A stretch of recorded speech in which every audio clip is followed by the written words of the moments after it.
from the basement of Geek Public Radio and the bowels of the internet. That's right, it's Friday night. That means it's the Man Cave right here on Geek Public Radio.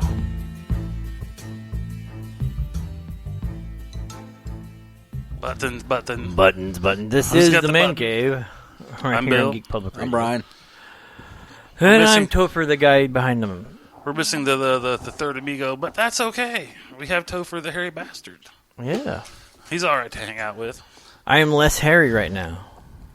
You shaved your head. I'm shaved my head and I trimmed down the beard to respectable. Brian's a little less hairy bastard, too. Yeah. It was like, I walked in, I saw he's shaved off all his beard. I was like, what the hell? Like it's starting to warm up. It was starting to warm up, and that just eventually. And then it went back to being cold, and now I'm over here cussing. I had to put a hat on this morning. I was like, oh. I was like, I hate hot weather. Well, this is the first time like I've ever grew out the stuff on the side of my face, because for years I couldn't. Oh, yeah. And then they said, well, you could have like a really short goatee. So I grew out the goatee. You know, because being babyface and working at a prison just like doesn't work out too well. I mean, they always think like you're way younger than you are. It's like, dude, I've got more time in the DOC than you do, and you're here every day. So I have been here longer. So I'm only here 12 have. hours a day, usually 3 days 1 week, 4 the next, and I've spent more time here already than you. Right.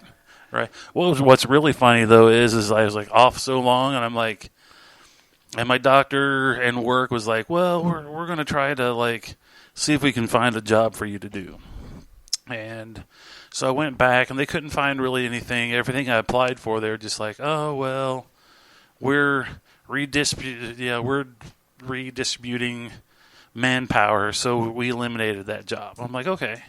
So they just kind of threw me in a cell house in like the control cage, like running all the buttons, which that's cool.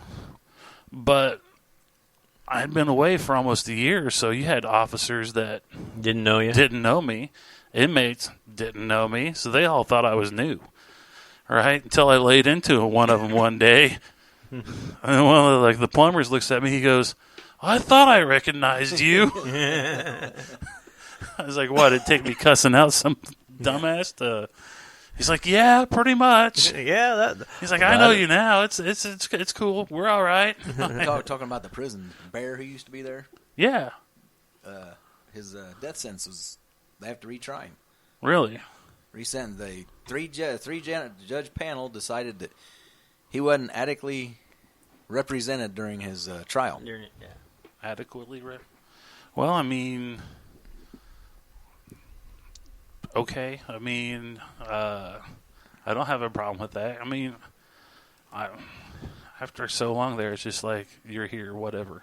Mm-hmm. Right. You know, I don't care what sometimes you run across like that one dude, though, that you like just kind of gives you like the willies up your spine. Right?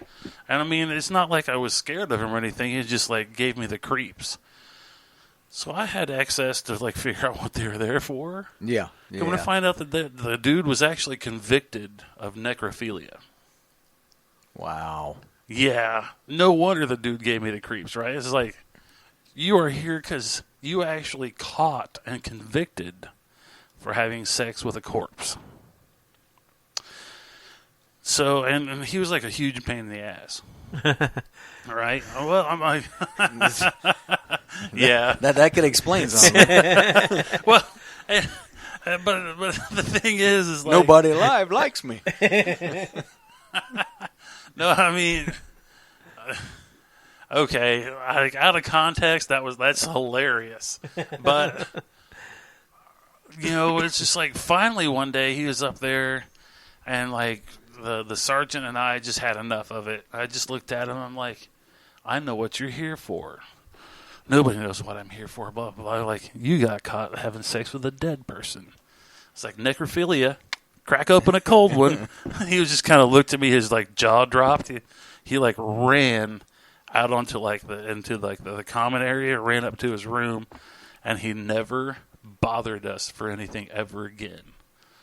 And the sergeant was like, "Damn, Maddox." Is that all it takes? He's like, how in the world did you do that? And I'm just like, I don't know, but that was funny as hell. But, yeah, I don't know.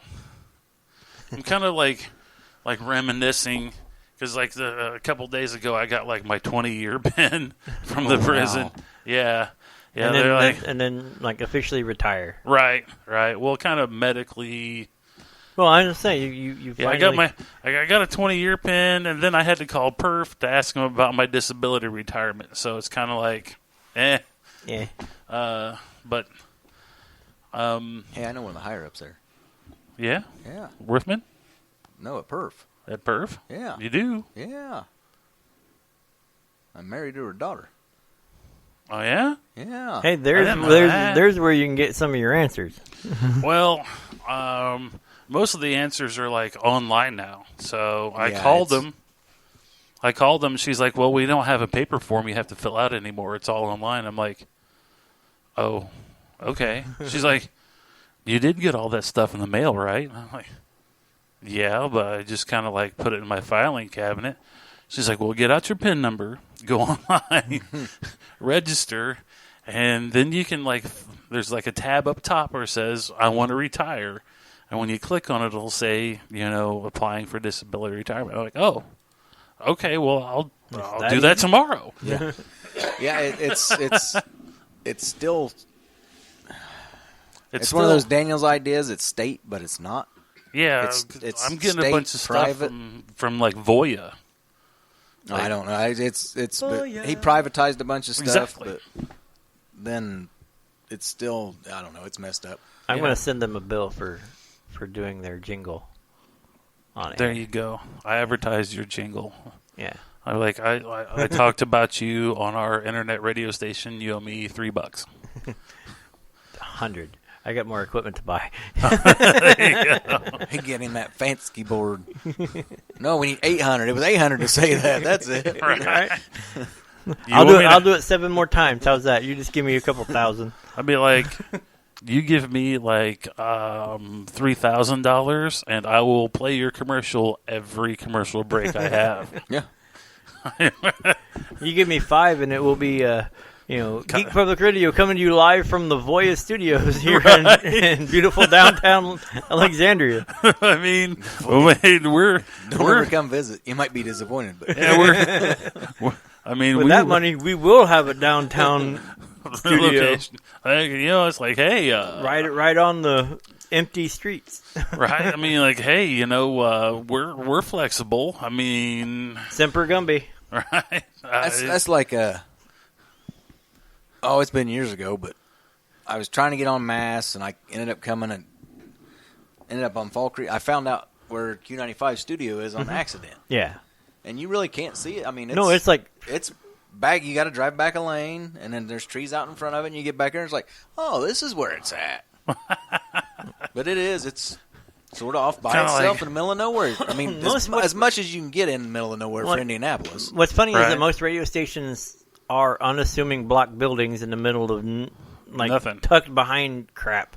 Like 465, there's one right off of 465 next to like a foot Yeah, it's clinic. like 97.1 and 95.5. That's WFMS. Yeah. Yeah, It's like you yeah. got a teachers credit union, and then and it's just a square block building with just the thing on the side. there's Looks two or like three it's like different- a paint store or something, just kind of like a plain nondescript building. Right? Yeah, the reason I knew it was Q95 is because they had one of the old 40-something Ford they had, promo truck. Yeah. That was parked off in the side of the parking lot. I was like, oh, that's what this is. I mean, you've seen the big Oh, hey. towers and stuff, but that's Yeah, how well, I knew that- what it was. It's like, oh, it's Q95. And then I found out Q95, you walk out that door and stick your head in the next one, you're at X103. Yeah. Yeah, they're all owned by the They're same all, people. all right there. And that's why the DJs, if you notice that some of the DJs will leave one and go into the other, and they'll just kind of float back and forth sometimes. Yep, flip-flop. And in fact, Hammer and Nigel from X103 is on 93.1 doing a political show. Yeah, I listen to them every once in a while. And Which then, is like, weird. Yeah. which is what's really strange is on weekends, one of my fraternity brothers from college actually would come up from Terre Haute and DJ for 99.5. Oh, yeah? Yeah. Because I called into him a couple times and talked to him. He's like, oh, hey, Maddox, what's up? And I'm just like, nothing, man. My girlfriend's, working. She's probably listening to you right now. Well, what do you want me to play for her? He's like, I'll do a shout out. He's like, I'll hook a brother up, Like, okay, okay, well, hey. Then she didn't hear it because I guess they had an emergency come in, so she actually didn't hear, her coming on the radio. It's like, oh, man. It didn't turn out as well as I thought it would be, but every time cool. I did anything like that's how it would go. It was like, did you hear it? No. Well, she still married me, so True. Still, I mean, there's still some days I'm just like, why? I mean, I'm pretty amazed because like I'm a huge ass sometimes, so it's like, why? I mean, do you ever think that sometimes? It's like, how does she put up with me? Right? It's like, why do you still put up with me? Yeah. Is it just, are you just used to it now? I mean, is it now Stockholm syndrome? Stockholm syndrome. My problem is mine's turning into me, and she's an asshole. Well, look what you did. He said, "Look what." Well, and mine, she's had to adapt to do it, to put up with me. And mine's over the years. Survive. And mine's getting there, right? I mean, because when I first met her, she's like real soft spoken and kind of has never done this, has never done that, and blah blah blah. And I'm just like, why did you not ever have any fun? She put some on Facebook the other day about some movie. I can't remember what it was. I don't know what the hell it was, but 20 years ago, this movie come out, and I was like, you mean you've seen that crap, but you still haven't seen Dazed and Confused? Right? And it's like, so, I mean, I think she's just kind of had to adapt. That and, like, my daughter is so taking after me. It's like, Angie got outnumbered in our house. That's what happened. Yeah. The kids started acting like me. And she had to adapt to survive. And, I mean, mine, like, she'll say something, and she'll look at me. She's like, this is all your fault. It's like, but I'm like, I'm going to tell you right now, when she gets older, that being a smartass or whatever is going to serve her very well in life. Because she's not going to take any crap off of anybody. And if somebody's giving her some crap, she'll give it right back to them. Well, yeah, okay. I just wish she wouldn't do it to me. Right? I was like, she just hasn't learned, like, judgment yet. It's like... No, don't say it now. No, later. Don't say it to your mom. It's like, you want both of us in trouble? Then we can't go do cool stuff like shoot guns. Play with go-karts. That's hilarious. You shouldn't say that shit, but it's hilarious. Oh, my God. Oh, my God, I can't believe you said I'm that. going to talk about this later because it's so damn funny, but don't tell it to your mom. So, but, oh, man. It's just been a hell of a day. Today was like grocery shopping and bill paying day. And so... Today was Christmas. Yeah? Mm-hmm. Christmas. Like all that stuff downstairs. Oh, well, yeah. I only paid for a little bit of it. Everything else was the production ferry. Oh, there you go. Well, for me, it was like, okay, we had to go to the grocery store, had to buy a birthday present. Yep. Then it's like, okay, well, we have the money. Let's go pay off our new bed, right? So after we get done paying the new bed, we go to the other grocery store because I'm not all about spending 2 times the money for the same food. Yeah. So we got done at Aldi, and it's like, card declined. I'm like, I hate that. I'm just like, I'm looking at the gal, and she's just like, well, hold on a second. And they gave us the oh, you spent too much money error. So, you went over your limit on the card for the day. Yeah. So I ended up calling the bank. I'm like, listen, I'm in line to the grocery store. I'm trying to buy groceries. It's like, after paying off my bed, it's like... See, to get our bed, we actually put half on her card and half on mine. Yeah. Because we couldn't do it all on one. Yeah. because it hit the limit. We're gonna. I guess I just have to go to the bank, or next Friday she's off. We'll go to the bank and get her a card because that was a huge pain in the butt. Yeah, that's. It's Well, like- there's been times when we know we're going to buy something, we just call we just keep it at the set because we never hit it unless we buy something big. Yeah. And most of the time we know when we're going to go buy that, so we'll call up the bank and say, "Hey, raise our limit," and they'll raise it for A day. a day or two. Yeah. When are you going to do it? Okay, we're going to raise it Thursday to Monday because over the weekend or something like that. And then and after that, it goes right back down. I also found out that if we go to Tennessee, they're like, it's a good idea to kind of like call us and tell let us know, that way we don't stop charging. Yeah. Yeah. I'm Well, like, they're in Alexandria, and now they're in Tennessee. right? Ours, she's never had to do it, but there's places where she couldn't use the card. Yeah. But you stop and get gas. So you leave in, you get gas in Indiana, and you leave, and you stop in Kentucky and you get gas. And they'll just sort of follow. Okay, now they're in Tennessee, and they spent this at Tennessee and this. Okay, they're taking a trip. Connecting the dots. they connect the dots. Yeah. Well, and that happened. I ever tell you about the? Oh, and I was going to say if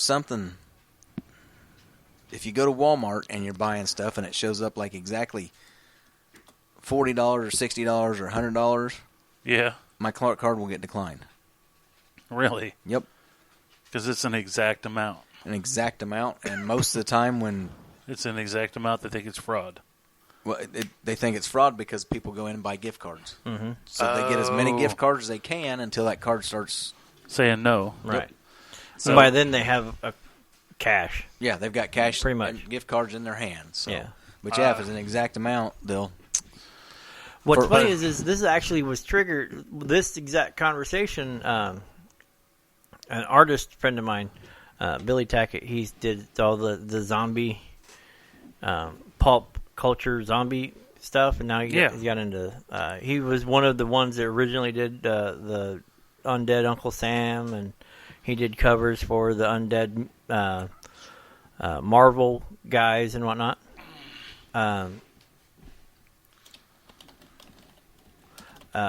He was literally talking about like he spent $1,000 on putting in for different festivals and whatnot. And you can go online and put in for a whole bunch of them through this one website. And they shut him off. Like, it denied his thing. And he's like, so he called the bank and said, the money's in there. And they go, well, you hit your limit, you call it in. He's like, no. Like, we do this all the time. You know, why are you telling me now that this is a problem and this, that, and the other? And he's like, and they're like, well, you can speak to the manager and get it, get it lifted, whatever. You better let me speak to the manager. And he's like, well, what about lifting it permanently? Just, letting me have my access to my money because I randomly spend large quantities of money on materials, show stuff and whatnot.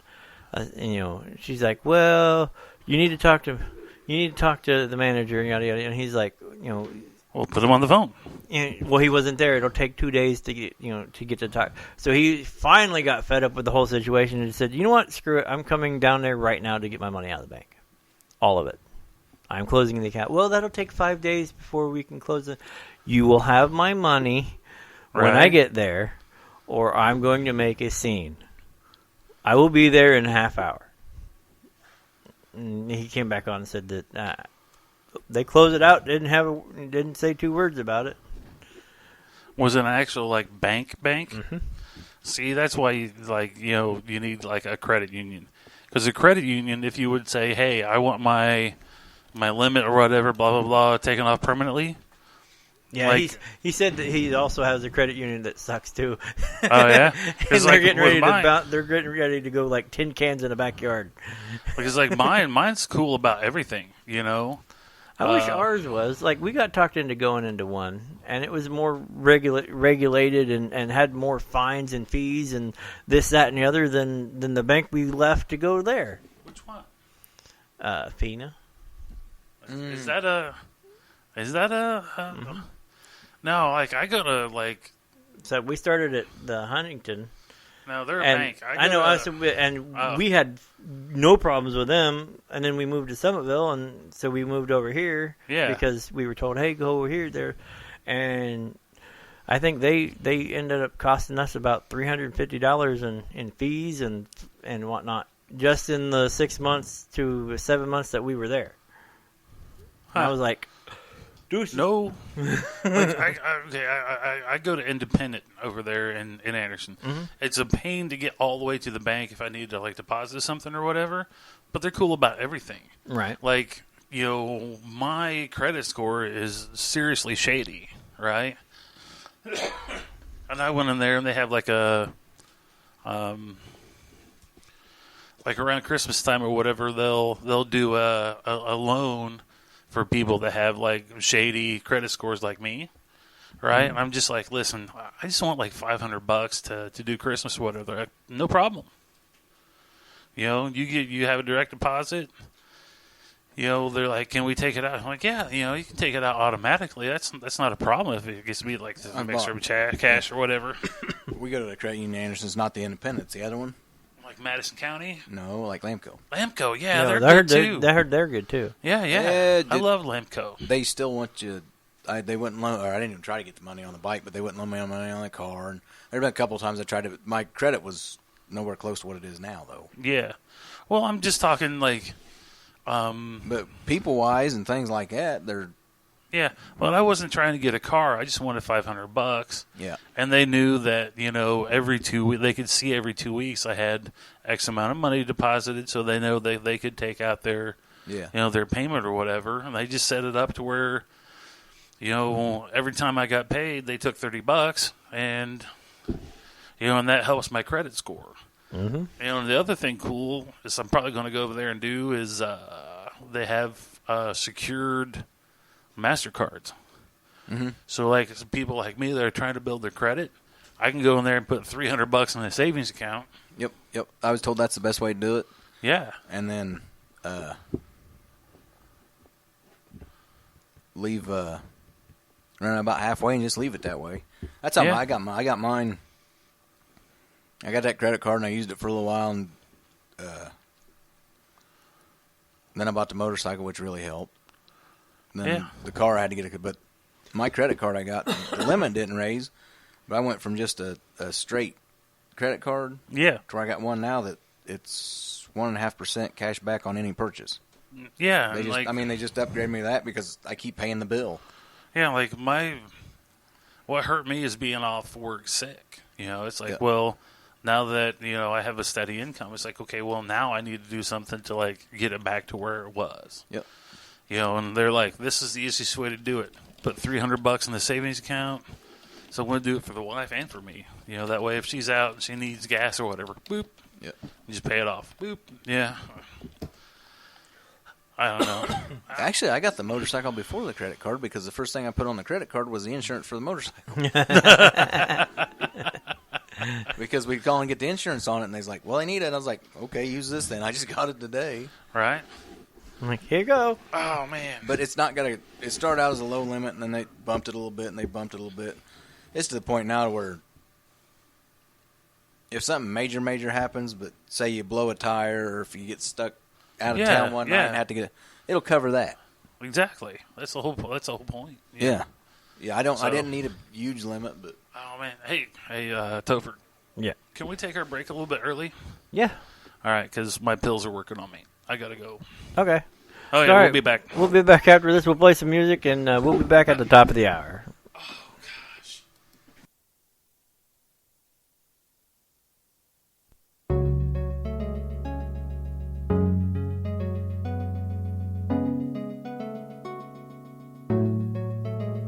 You're listening to the Man Cave right here on Geek Public Radio with your hosts, Pat Brooks and Bill Maddox.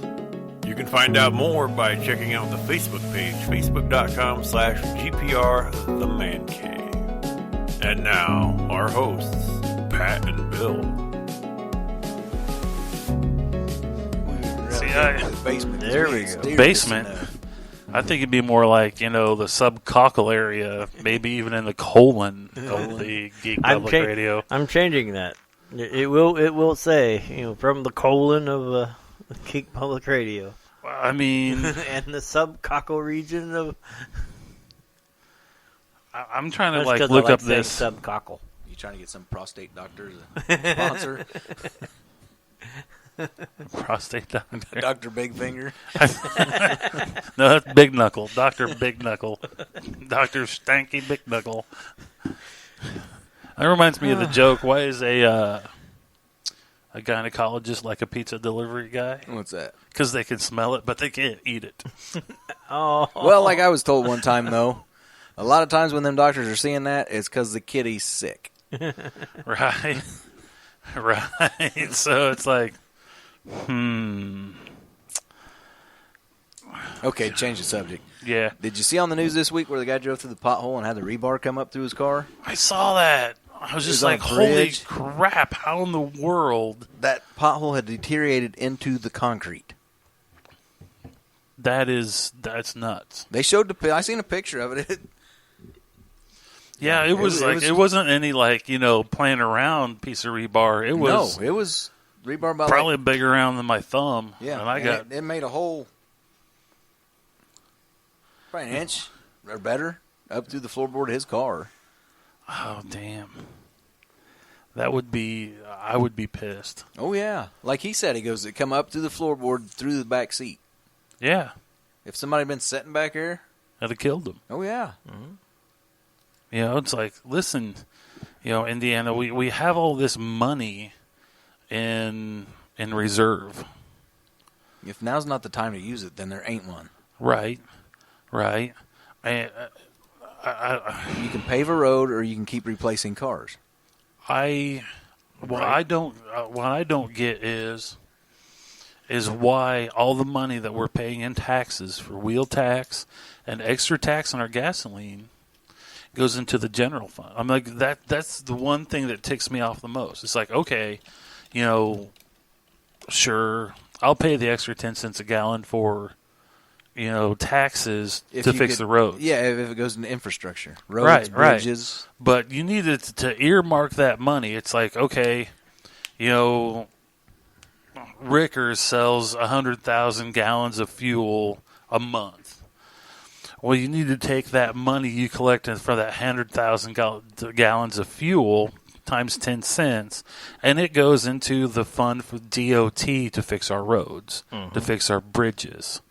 Not in the general fund where some politician project. Right, where it was like, oh, well, we got all this money in the general fund, we can spend it on chicken feet. Right. It's like, no, you taxed us for that.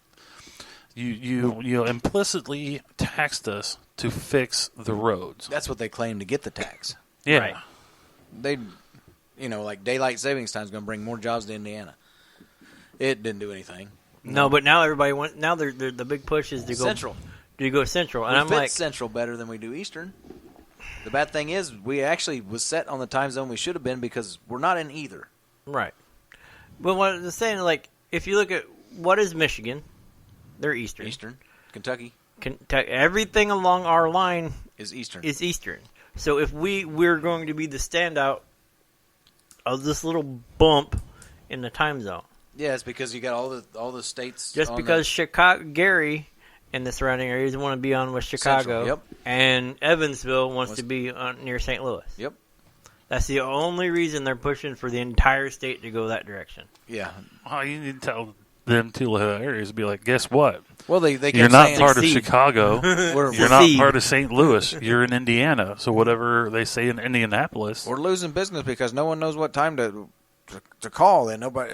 It's an hour difference one way or the other. And right. Trust me, people got smartphones now. You can type in time in Indiana. It'll tell you. Right. Google. How do you think your smartphone besides something for midget porn? Or, how do you think we feel when we're calling California or we're having to deal with California, Seattle-based companies, and this, that, and the other? I couldn't tell you what time it is. Or the difference between us and what is Eastern Standard? Aren't we like? We are Eastern Standard. Yeah, I know. I know South Korea is 14 hours ahead of us. And that's just because I watched the Olympics. Right. Because they kept talking about it. Other than that, I couldn't tell you. Germany, I think, is 6 hours because my kids go 5 or 6, but. I figured they'd be behind us, though. I don't know. Because the way it, it'd be ahead of behind. It'd be earlier there than it. Okay. Until you cross the date line, and then it's tomorrow. Okay. Like I said, I can just look that stuff up now. I mean, yeah, you got a smartphone, it'll tell you. Right. People in Australia are literally living in the future. Right. I actually it's tomorrow there. Man. Used my smartphone. What was it? The opening ceremonies was Thursday here, but actually Friday night in Korea or something like that. Something like that. Yeah. I was like, they're literally living in the future. I want somebody to go over there and call me with the call the bookies. call me with the Powerball numbers. Actually, I just use my smartphone for something we talked about off air. Oh yeah, it's called Anderson on Tap. Ooh. How much is a pre-order ticket? So I'm it's said to be Saturday, June the 2nd, from 1 p.m. to 5 p.m. And 1 p.m. if you get an advance ticket. Like if you get an advance ticket, you get in at 1. Yep. Everybody else gets in at 2. Reduced ticket pricing, blah, blah, blah. 2018 event will feature 20 Indiana craft breweries and distilleries. Live music from multiple bands, great local food, art, and more. That sounds like a good time. That's what I'm screaming. I think we can totally go there and uncouth the whole project. I'm saying that like we get together with a couple of the other shows on here. Sounds and like we just kind of crash the place. Like we come in with our kicking in doors. I don't know about kicking in doors, but we'll definitely show up and drink their alcohol. I mean, I'm all about like showing up and drinking somebody's alcohol for them. I mean, yeah. What about you guys? I mean, you're all about breaking into people's houses and providing alcohol. So Germany is ahead of us. I was just notified. Okay. If it's 10 a.m. here, it's 4 p.m. in Germany. So, okay, let's see. Here's a link for the event will take place in the downtown at the Dickman Town Center. The Dickman. You got to go to a place that's held there. Drinking booze and Drinking booze in the Dickman. Yeah. I don't know if I trust the food. Tastes shitty. A little salty. It's got all this crazy white sauce all over it. What's this? It tastes shitty. Roll her over. Right. Okay. Da-da-da-da-da. Okay, early bird tickets. Oh, damn. Are we already out of the early birds? No. Available online until April 15th for early bird tickets. VIP tickets to get in early are $30 a piece. That's the VIP tickets? Yeah. Ooh. If what you does being a very immense penis have to... Probably, it's at the Dickman Center, so having an immense... I'm a very immense penis. Yeah, but if you buy them there, they're $50. Yeah, we need to... Is there like special stuff that you get for being a VIP, other than going to the VIP? What was it? Taxman Brewing, Barkersville, Creatures of Habit Brewing, and Anderson One Beer Brewery, Centerpoint Brewery, Wooden Beer Brewing, Metazoa Brewing, 4-Day Ray Brewing, Roundtown Brewery, Rock Bottom Brewery, Oakley Brothers. Now, Oakley Brothers is a new distillery, right? Distillery, yeah. Quaif On. I didn't get all avoid that one. Moontown Brewing, Summit City Brew Works, CT Doxy Brewing, and more. So if you don't walk out hammered, it's your own fault? Right. That's what it sounds like to me. A portion of the proceeds are going to a charity, which will be announced. Alcoholics Anonymous. Designated driver tickets are $10 and includes entry into the event with free water and non-alcoholic beverages available for purchase. Designated drivers will not be allowed to sample any of the craft beer spirits.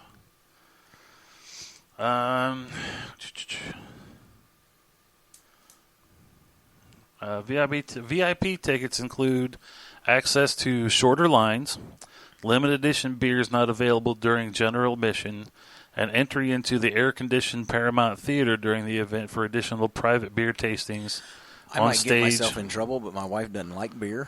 Yeah? Oh, Hey, designated driver. There you go. That's why my wife doesn't like it either. And I'm saving money. My wife doesn't like it $10 for either. that ticket. Right. So if you go early, you get convenient use of the restroom facilities and access to one of Indianapolis. If you go early, it's more convenient if you go earlier. Access to the DJ, who's DJ 3 p.m., who will be performing on stage. I don't care if I get access to a DJ. I don't either, but like I'm trying to figure out how a VA is going to make you more convenient at the restroom. well, that's the thing, though. Somebody going to stand there and hold it for you? Well, no, you have the VIP urinal. I'm taking this medicine that says I can't operate heavy machinery. Can you help me out? They have the urinals flagged off, so you can't. VIP passes only. VIP passes only at the. Everybody else has a trough. Yeah. Yeah, we actually get like porcelain urinals being VIPs. But I'm screaming that if for $5 more for VIP admission, you get in early, but you get to taste more beers. I think $5. It's difference, worth $5. Yeah, that's right, that's like many. That's almost like a no-brainer. That's like one beer At a bar. and you get like a lot of beer. Right? And for $30, I mean, $30 is not that much. So we might have to do like a conflab kind of get together with everybody and see if they want to go beer tasting. It's like, if we can go wine tasting with you guys can go beer tasting with us. Right? What I'm screaming is if there's a beer that you don't like, come see me, because I probably will like it. God, yeah, because you're the one that liked that thing down there. Yeah, I probably would have liked it. I would have just been scratching and had to use the restroom shortly after.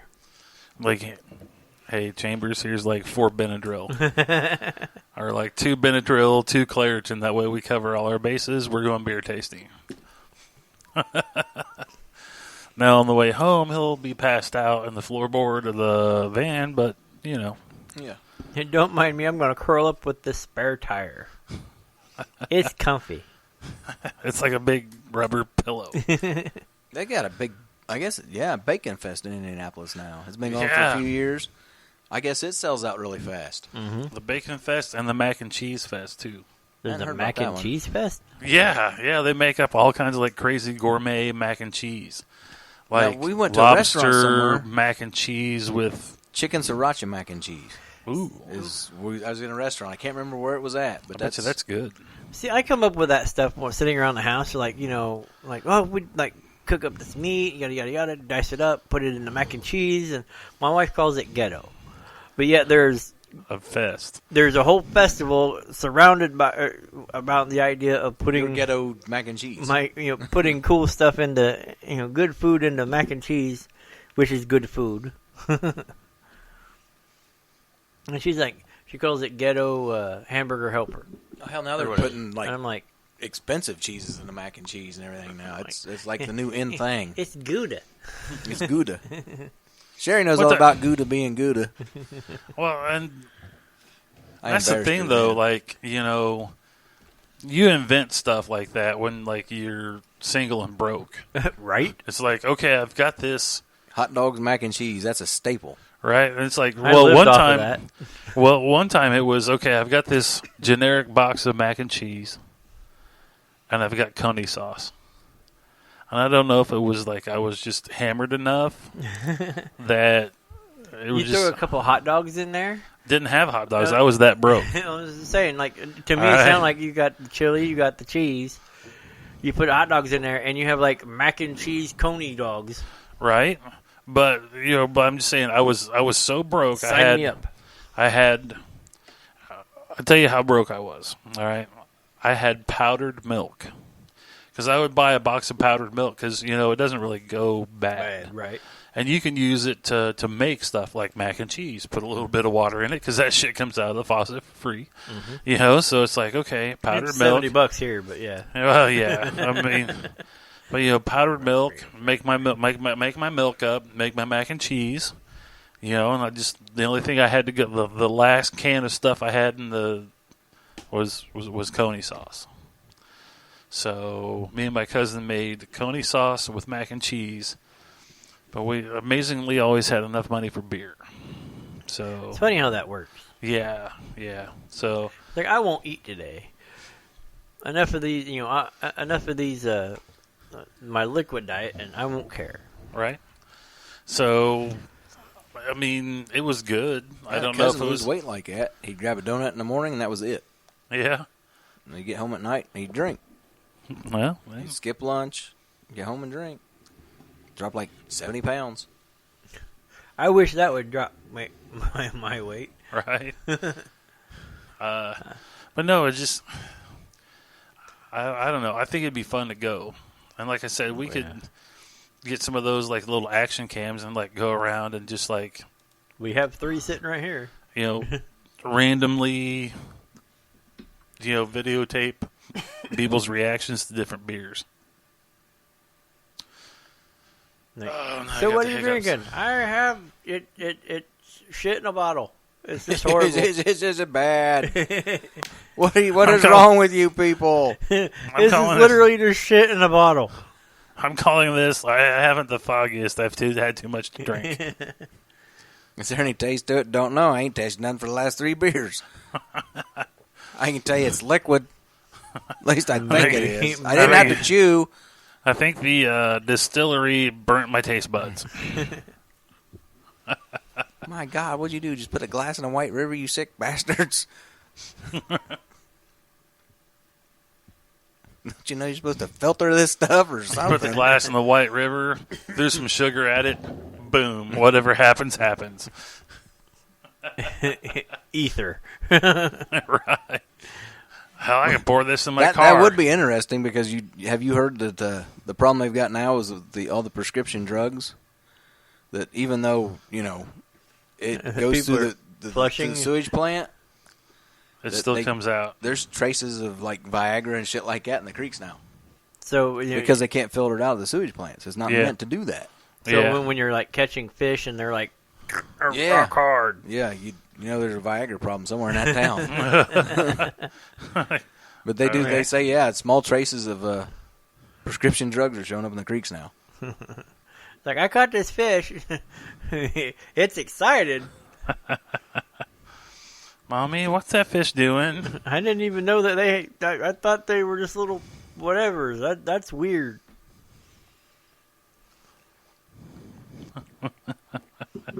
But we digress. Like always. And that happens. What the hell is...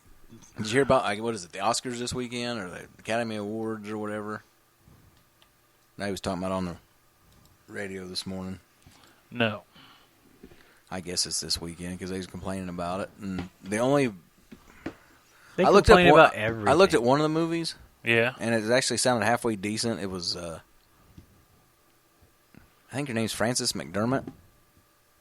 But it's got Woody Harrelson and a couple other guys in it. And the movie's actually called 3 Billboards Outside of Something. Yeah. And it's because her daughter got murdered and she doesn't think they're doing anything, so she puts up billboards. Yeah. Like, so-and-so died and the cops aren't doing nothing. Yeah. I was like, that actually could be a decent story. I'd watch it. But it's like they always put up awards for movies. You're just like... Did you attack the dentist with a dental drill? I don't know what you're talking about. Well, no, it's like they have these movies. It's just like, I'm not going to watch that. Yeah. I watch movies, I want to be entertained. It's entertainment. Yep. Mm-hmm. It's like, if I don't find something entertaining, click. A touching love story between a woman and her moose. Right. What was the Green Mile? The guy whose name was Wild Bill or something like that. Mm-hmm. The guy who played him, he's in that movie. He plays a lot of loony guys, but he's in the movie. Like I said, the cast looked halfway decent. See, because Sam Rockwell. Yeah. Well, he was in more than he's playing in the crazy guys. He's in, but like he played a hitman in that one movie. I can't remember what the hell it was. I don't know. Most of the stuff I've seen him in has been decent though. Yeah, like I get bored and like I'll watch different YouTube channels, right? I've been doing that lately and leads you all kinds of weird shit. Yeah, well, I was watching guys with car ones. I've been watching some of that, and then for some odd reason, I ended up watching some woodworking stuff, which is actually halfway interesting. Decent. Yeah. Yeah. My wife yells at me for that. We're putting a 2,000-pound log on this lathe, and we're going to turn it. Well, that's just because you obviously got. What's the point? I'm going to watch it, but what's the point? Right. And they turn out this like crazy thing. It's like, yeah. Oh, well, I watched cool. one where they took a whole bunch of colored pencils. Oh, like that the big was long neat. ones. Yeah. And like glued them all together, and then put them on a lathe and like cut out a bolt. Yeah. Huh. And the collar pattern was just wild. Yeah. That is pretty wild. Like I watched something like that, but they like took a bunch of split wood and like glued it all together and then turned a bolt out of it. It's like that is actually pretty cool. So my wife yells at me because every time like I watch stuff like Barnyard or the Barnyard Builders or Holmes Makes Right or whatever, I'm like over here wanting to like, hey, we know if we like knock out that wall, right?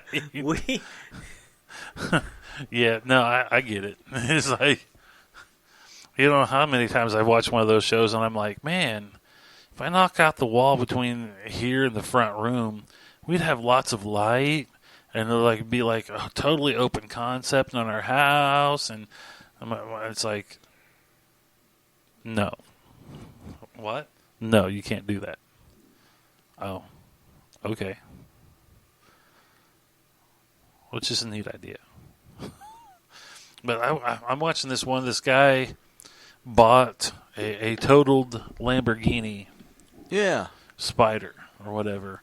And it's like twin turbocharged or whatever, but it caught on fire when the previous owner was putting gas in it.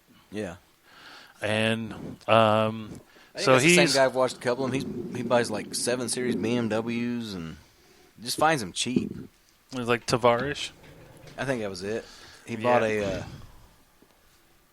it was an older Mercedes, had the V12 in it. Originally it was like $100,000 car, and he paid like $8,000 for it. Yeah, the black drop top one. Yeah. And like the top didn't work, and he found out it was just a switch. So he like changed the switch, and it worked perfect. And but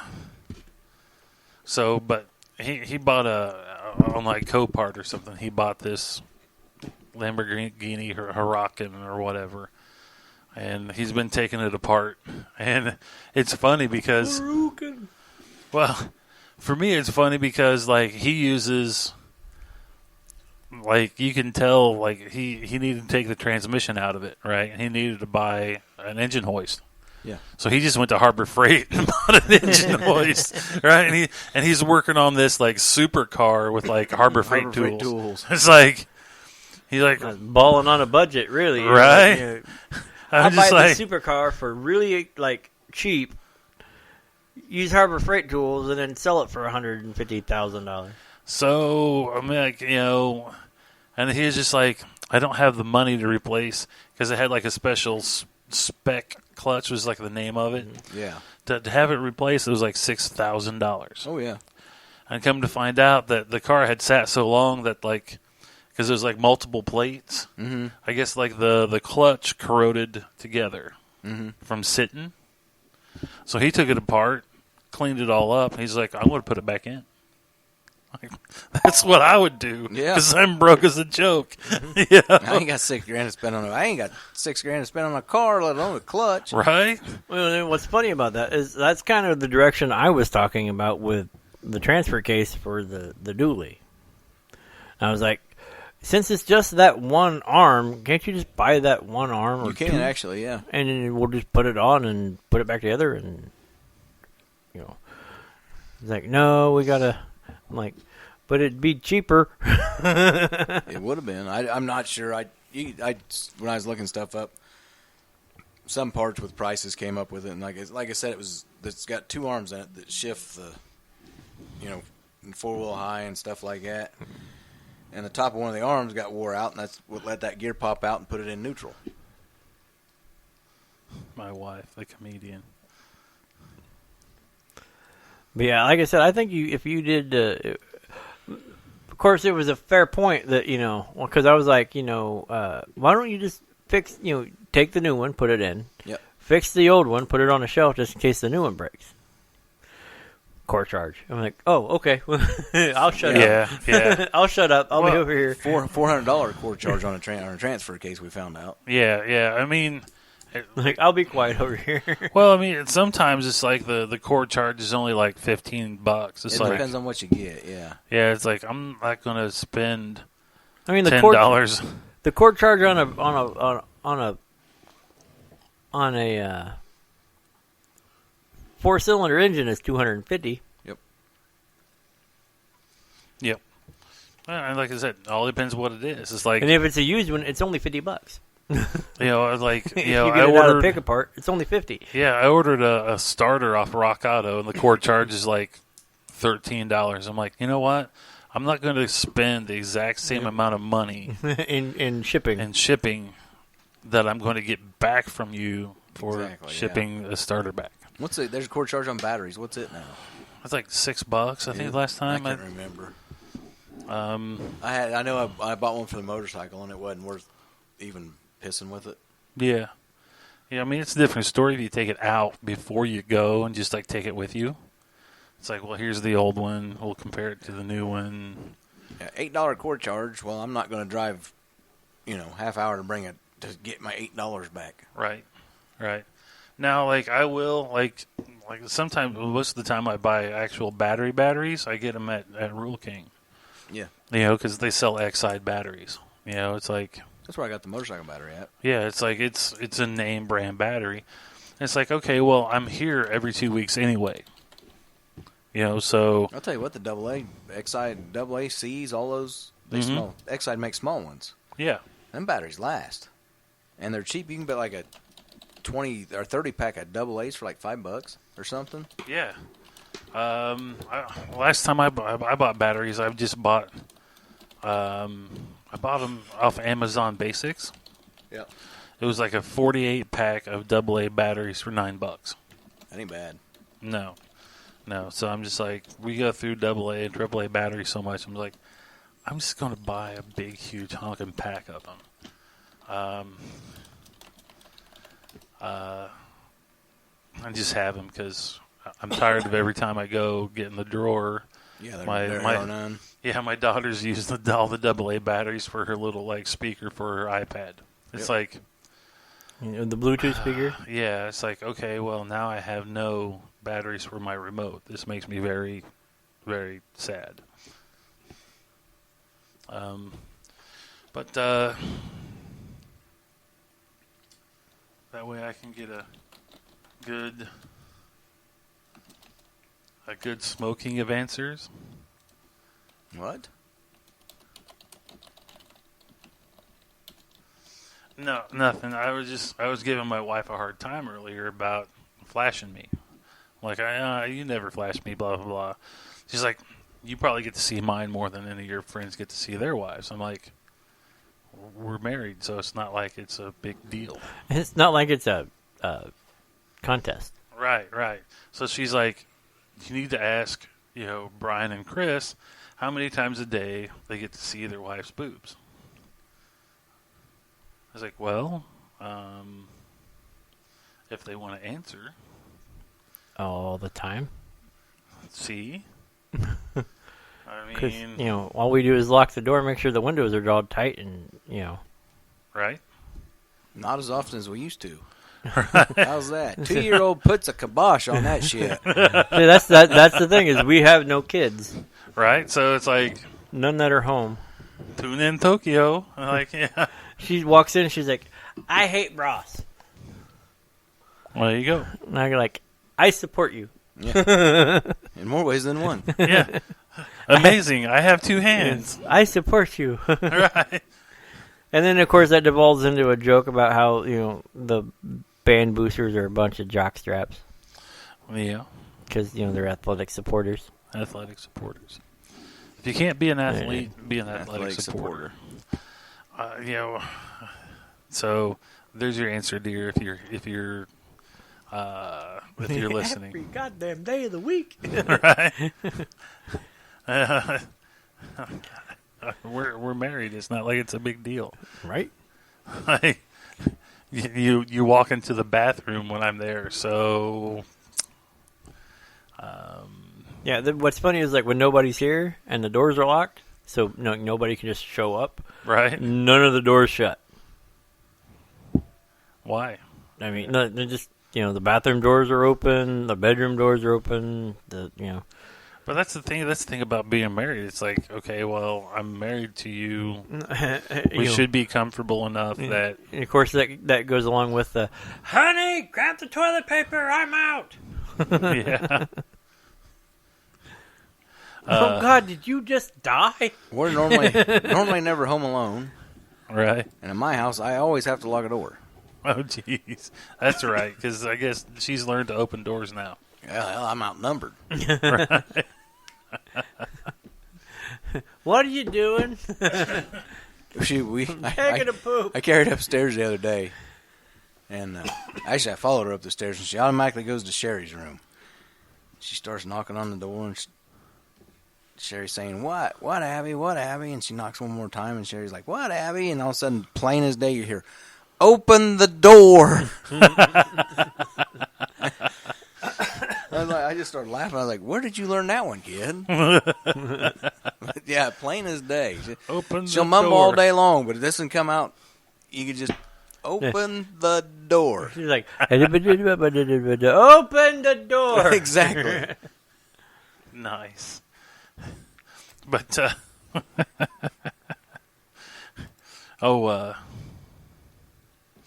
but yeah, I don't know. It's the other thing I think is funny is snoring over there. Yeah, is Big like time. is shipping, because we ordered 2 beds and a mattress.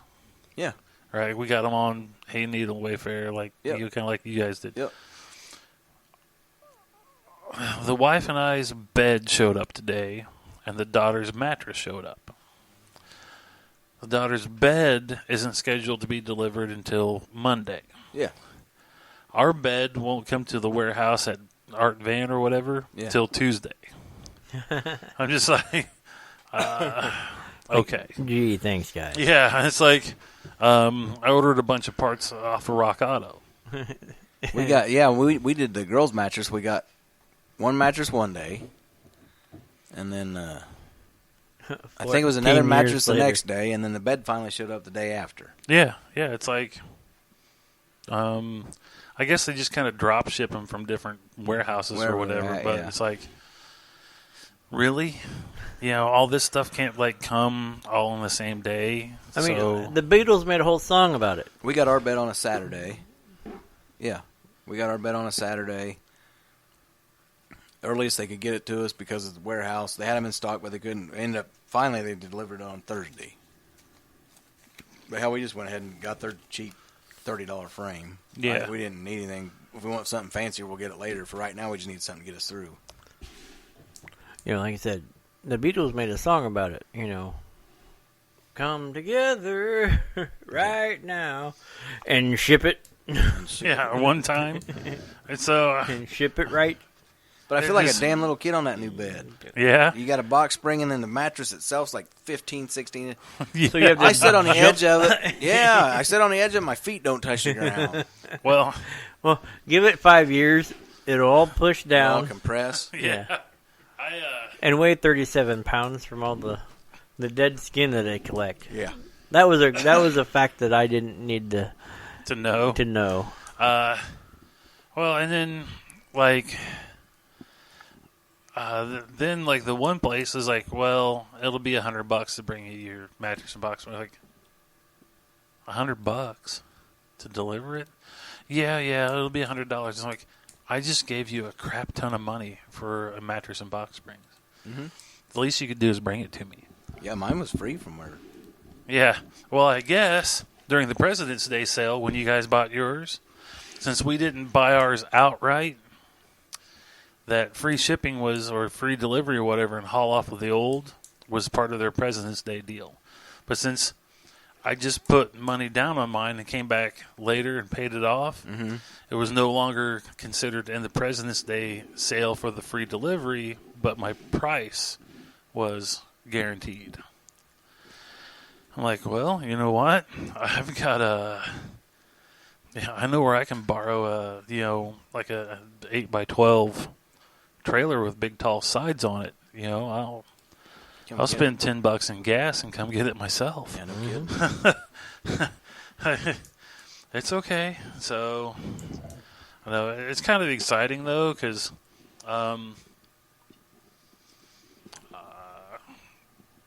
with like the metal up my spine, like the memory foam mattress and I don't get along. I had to readjust finally. It's comfortable now. The first couple nights, yeah, it was just weird because it's all brand new. Yeah, but we was home yesterday, and she come home for a little bit before we had to take the kids to get their passports done.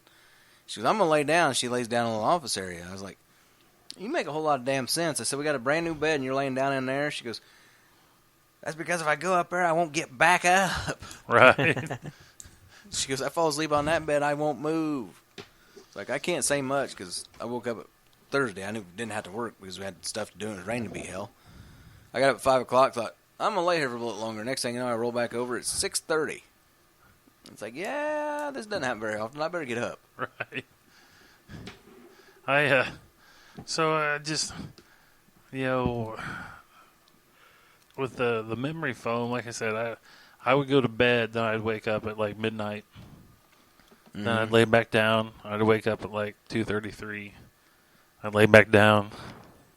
A couple hours later, I'd be up again. It's just like constant ache. So I'm excited. You can tell when you're getting old when you get excited about adult stuff. Like, I got a new bed. Yeah. What's funny is you guys were talking about it, and I'm over here going, we need a new bed. So I actually pulled up Wayfair and like, how much are new beds? Yeah. I mean, like, honestly, if you get Can you do that on payments? Because I know, like, other places can. I don't know. Like Wayfair. But the thing is like... you can finance them? Yeah. Yep. Like...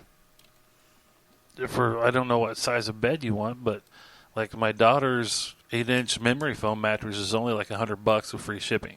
Mm-hmm. We got they come rolled up in a box. Yeah, we got my girl's got 6-inch memory foam, and it was $70 some. Yeah, it's a twin size, but but still for the price you can't beat it. No, especially since it comes in a box. It's like, okay, well, I don't have to mess with going and picking it up. Yeah. Carry the box upstairs, undo it, take it out of the plastic, and watch it unfold. Right. Watch it expand. Yeah. That was kind of crazy. It's like, how in the world did they get all this mattress in this itty-bitty box? Then you open it up, it's like, oh, they vacuum packed it. It's vacuum sealed in there. I was looking at a bunch of different ones that basically just online. They don't have those. And they ranged in price from... Basically, for a queen size, 600 up to over 1,000. It just depends on what you easy. wanted. But there's one called Purple. I guess I don't know. You start reading all this shit, and it's like, it's a bed, it's foam. How much difference? I guess there are differences in it. Yeah. Like, I saw the ones where, like, they would place, like, eggs on the mattress, on one of those purple mattresses. Yeah. And, like, lay down on the eggs. And, like, they wouldn't break. Like, well, that's pretty cool and all, but I think that's just a little too soft for me. Right? Yeah. Like, I'm going to lay down and go, like, I can't get up. Well, you get on YouTube, too, hoping to find YouTube or anything, trying to find some reviews and stuff like that on it. Yeah. Come to find out, a lot of the reviews and stuff that you're watching, those people are actually sponsored or got money to do it from the company. Yeah. Right. Right. I got paid $600 to tell you this is the greatest thing in the world. Right. The greatest thing since sliced bread. Or then you'll have like the one guy that's like, I saw one though. They're like, what is all this like white powder on the mattress? We're breathing this. They won't tell us what it is. Blah blah blah. And I'm like, it's a big, huge foam egg crate mattress. That's probably the talcum powder they put on the mold when they inject it, so the damn thing releases. Mm-hmm. I'm like, it's probably just talc. It's what's that white powder they were shipping to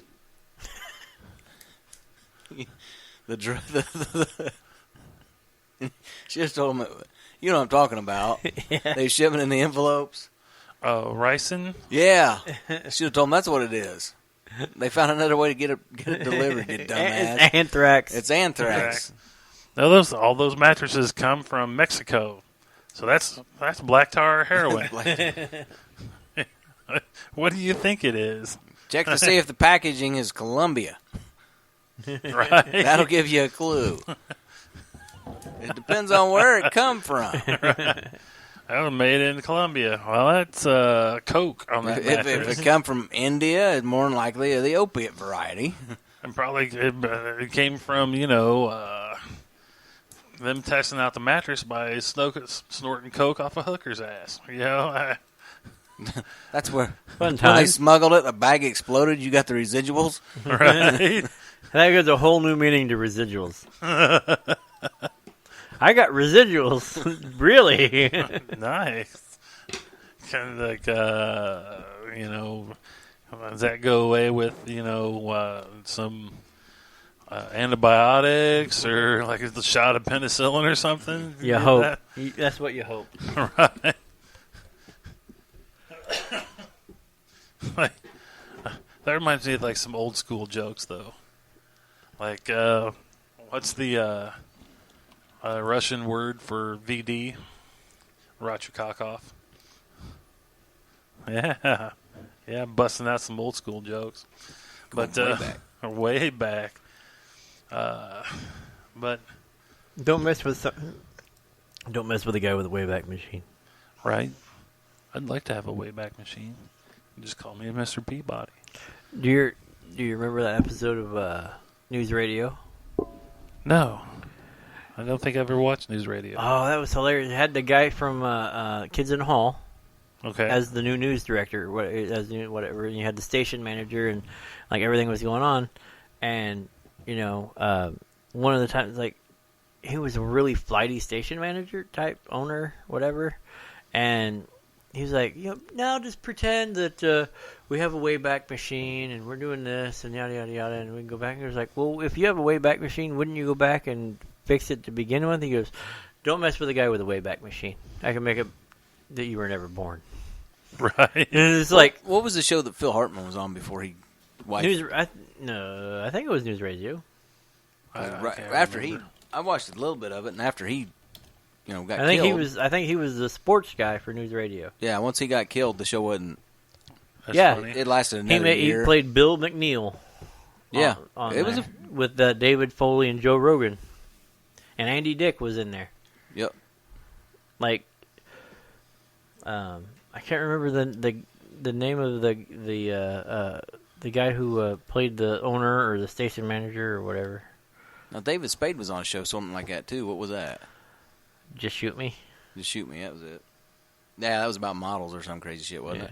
Stephen Root played Jimmy James, the station owner or whatever. Well, David Spade's also in, what's that one with the guy that played the Tick? Oh, yeah, it's a new one just come out.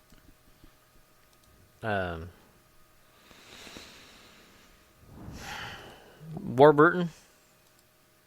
I think that's his name. That sounds familiar. Patrick Warburton? Yep.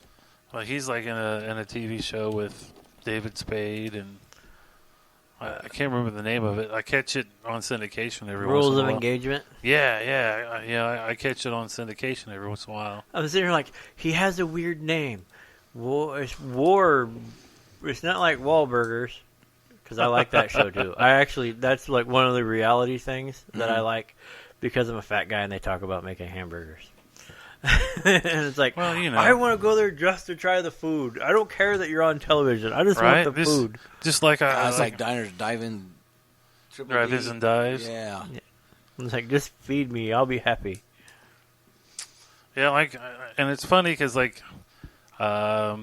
people give that what's his name, Guy Fieri or whatever, a bunch of crap about doing that show. But the thing is like he has actually a program to where if like high schools or whatever want to do like fundraisers or whatever, he'll ship them out like a pretzel machine or something. They can make like soft pretzels and like cheese or whatever. He'll like donate them like the machinery to do that. That's cool. At the schools. It's like, well, hell, at least he's doing something positive for people. Yeah, the Guy Fieri Foundation's Pretzel Cart Project. Yeah. Yeah, he'll send out, a pretzel cart, so at like the halftime or whatever, like ball games or whatever. Yeah, they can sell those pretzels and make money off of it. That's sweet. Yeah, it's like, well, you're giving this guy a hard time, but he's got a television show and, he's doing something positive for, high schools and stuff around the country. Right. So why give the guy a hard time? Because people can't help themselves. And like I like watching the show because like he goes like off the wall places, like they got really good food. Oh yeah. Like it makes me want to go to Indy to the Steer Inn. Yeah. Because he did that place one day. Yep. He was just like, "Oh my God, this is so good." I watched that and I'm like, when I was on the road a lot, like I would watch those shows specifically, like looking for things places around you where I was going to be going. Yep. Yeah. So like I'm like in Scranton, when we were staying in Scranton and working outside of Wilkesboro, New York, because we were like staying in Scranton and then just shooting up into Wilkesboro. Yeah. And I'm over here like on the internet, like, where did they do a show around here? Because I want to check out. I mean, that's where I ended up eating like the 5-pound burger. I was watching that show once. I can't remember where it was at. It was so delicious, but it sucked for 2 days. That's like if I go to Vegas, I want to go to that hamburger place where like the heart attack. Yeah, but the thing is though is if you weigh over a certain amount, like me, I would eat for free. Oh yeah. Yeah. Yeah, like skinny guys, they get charged. Mm-hmm. But if you weigh like over 350 pounds, they like give you a discount or let you eat your sandwich for free or something. Because they're afraid that if you die, they're liable. So we didn't charge him; he can't be held liable. But no, I was watching that show one day. It was out somewhere, and it was a breakfast place, and it was something. And the guy put gravy on it, and he's like, "Where'd you think of that?" And his wife spoke up, said, "He's from Indiana. They put gravy on everything." True. Right. I grew up putting, we'd have meatloaf gravy. Mm-hmm. Yeah, yeah. And we would literally, Mom would cook meatloaf, make meatloaf gravy, and mashed potatoes. Yep. Yeah. And we would have have gravy on everything. You put the gravy on everything. We'd get some bread, put gravy on just whole white bread. Yeah, and, and I was like, and now I'm going, I miss it. I can't eat nothing with no gravy because everything's thickened with corn flour or wheat flour. with wheat with flour. Yep. And I'm like, I miss my mom's gravy because it was like that nice pink right off there because she thickened it up with just a little flour and that was it. Like yeah. You take some of that, put it on the bread with like a piece of the meatloaf and some more gravy on a piece of bread. Make a big meatloaf sandwich of gravy. Well, yeah. Gravy on. Well, I don't care. I don't know. Manhattan. Like, yeah, there was it isn't like one of the Canada's. I keep calling it Canada. I said that once as a joke, and now it won't leave my mouth. Right. One of Canada's big thing isn't it like fries with gravy and yeah, cheese and gravy. I think that sounds like heaven. Right. Yeah, brown gravy on the fries. Yeah. Like cheese and gravy on fries. I think they had something else, but I can't remember what it's called. But it was just like I worked with Luke. Well, like those kids that were getting high in the car when they got pulled over on Super Troopers. Mm-hmm. They were always, we're just going across the border for some, poutine, cheese fries. Yeah. Yeah. The Quebec poutine. Nice. That's I what would try it. I finally started seeing commercials for the new Super Troopers. Yeah. You know what day it comes out on? 4/20. Yeah, makes sense. I'm still waiting on the next beer fest. Oh yeah, Das yeah. Boot. They're supposed to do like Bong Fest or like whatever, Pot Fest or whatever. Yeah, because they teased it with Willie. Yeah. That like going in the back door of some seedy club. He's like, yeah, come on in. Right. I mean, And I think is the coolest about that movie. It was like completely crowdfunded. Mm-hmm. He's like, you want it? Super Troopers 2. Yeah. They're like, if you want it, here's our here's GoFundMe or whatever it was. Yeah. But they were like selling like crazy stuff, right? Like one of the cop cars that was in the film. Yeah, really? yeah. For like $10,000, you could buy the car after they were done filming. And then another one was like $15,000. The whole cast would show up for an event. And they're like, you want us to be your best men at your wedding? Here's your chance. $15,000, we'll show up, be the best men at your wedding. I have, I will donate that much money, but the whole cast needs to show up because I'm filming this thing over here. Right. And it's the cheapest way for me to get all you guys in my movie. Right. And then like for like another set amount, like there's like a local theater, they would like here in town, they would call the Alec Theater and be like, we're going to do a private viewing of our movie. And it'd just be like the person and all their friends, like opening weekend of the movie, they would bring it here. Yeah. And it'd just be whoever you wanted to show up, and they would be there and premiere the movie with you. That'd be awesome. So, well, you know what time it is? What's that, time for break? It's time to take another break. All right. We took one early and rocked out the entire whole hour. Since then, just talking and having a good time. But that happens. Time flies when you're bullshitting. ADD radio. Right? We'll be back right after these messages. I ain't bullshitting.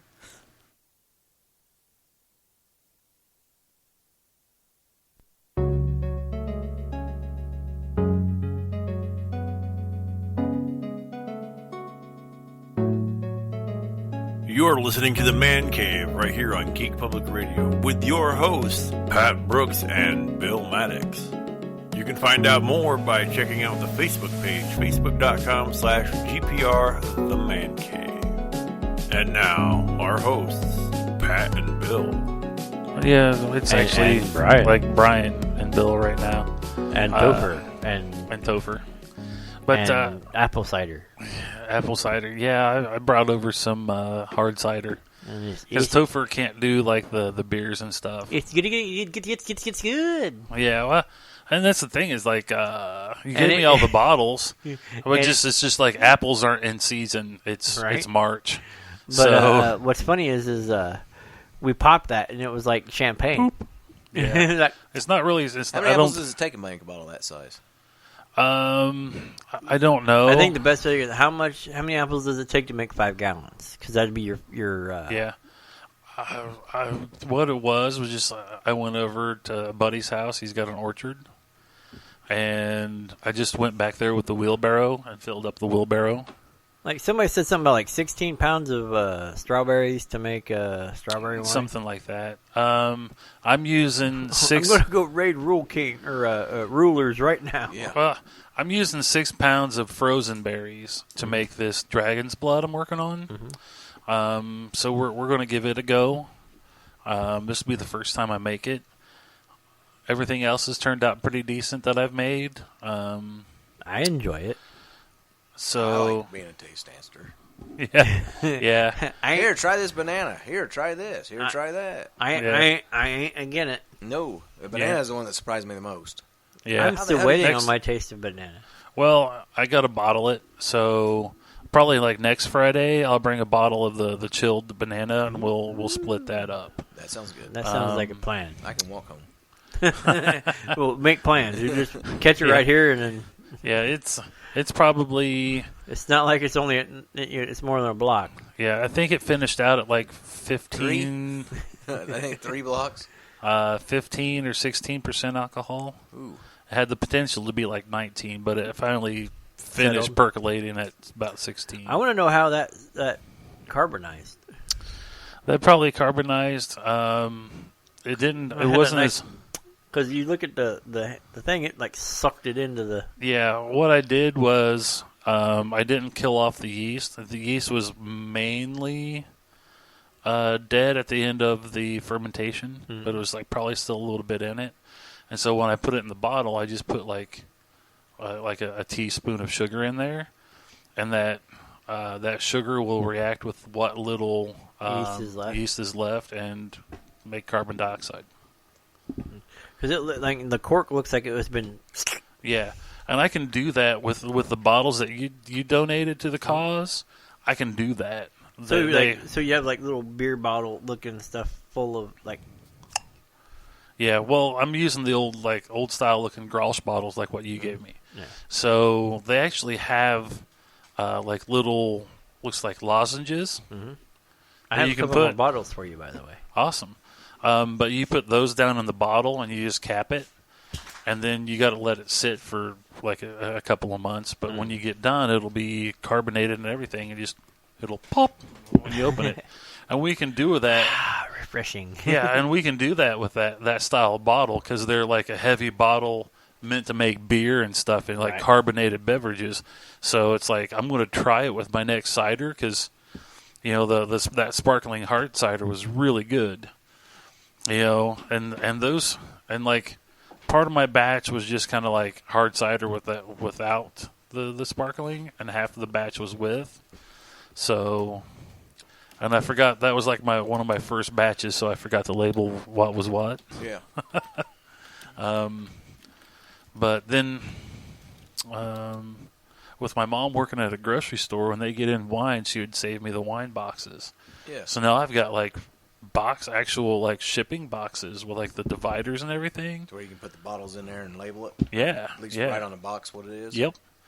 Yep. So this is pretty awesome. The only thing that I really want, and I want it just because it'll be handy, it's like a bottle drying rack. Looks like a crazy Christmas tree, and you can like wash your bottles, and then hang them on there. And they slide down over like little plastic arms. Yeah. Right, and you just boop, and they just kind of dry. I've seen them. So that's like my next investment, and it's only like $30 for one. Yeah. So it's not like it's oh my god expensive. That's the cool part about making wine. Like, I have a question. Like all of my wine so far, I've only had to buy like sugar and yeast to make because I got the apples for cider for free. That was made with apples that I actually just picked up off the ground that they weren't going to eat because they're like bruised or whatever. Well, when you make cider, it doesn't matter because you just smash it. Yeah, you're pulping it. And my buddy has a huge he actually went to Harbor Freight and bought a shop press, right? Yeah. And welded up a big, huge stainless steel perforated basket. Yeah. Right? It'll hold probably almost like a whole bushel of apples. And he made like a big, huge, like squisher, blah, blah, blah. And you set it in the shop press, and he made a stainless tray that is like kind of like folded or whatever so it runs all one direction. But by the time you're done squishing the juice out of those apples, the apples are so dry we had to actually take a garden trowel to dig the apples out of them because they wouldn't fall out. They were just dry. So you're getting absolutely everything you can out of them. Yeah. So I don't know how many apples because we were just, we were throwing them in the grinder, grinding them up, throwing them in the press to make cider. And I went home with like 10 gallons of cider like real quick, and I made 5 gallons of like the traditional hard cider, and I made 5 gallons of the Applejack, which Applejack's kind of crazy because you make the hard cider, and then back in the day they didn't really have a way to distill very easy. Uh-huh. So what they would do is they would set the crocks outside in the winter and let it freeze. Okay? Well, alcohol doesn't freeze. No. So then they would tilt them on the side, and all the hard alcohol would pour off the ice, and they'd just throw the ice away, and they'd have concentrated hard cider, and they called it Applejack. And it is good. It is really good. I want to make some more of that because it was tasty. So that's probably coming up this fall. Yeah, once the apples are back. Yeah. So what was your question? Yeah. Now, the yeast used is all gluten-free. Yeah. Because it's yeast. It's not a It's not flour. Wheat. It doesn't have like the strings or the hops or whatever. Yada yada. Yeah. Yada. Taking that and we find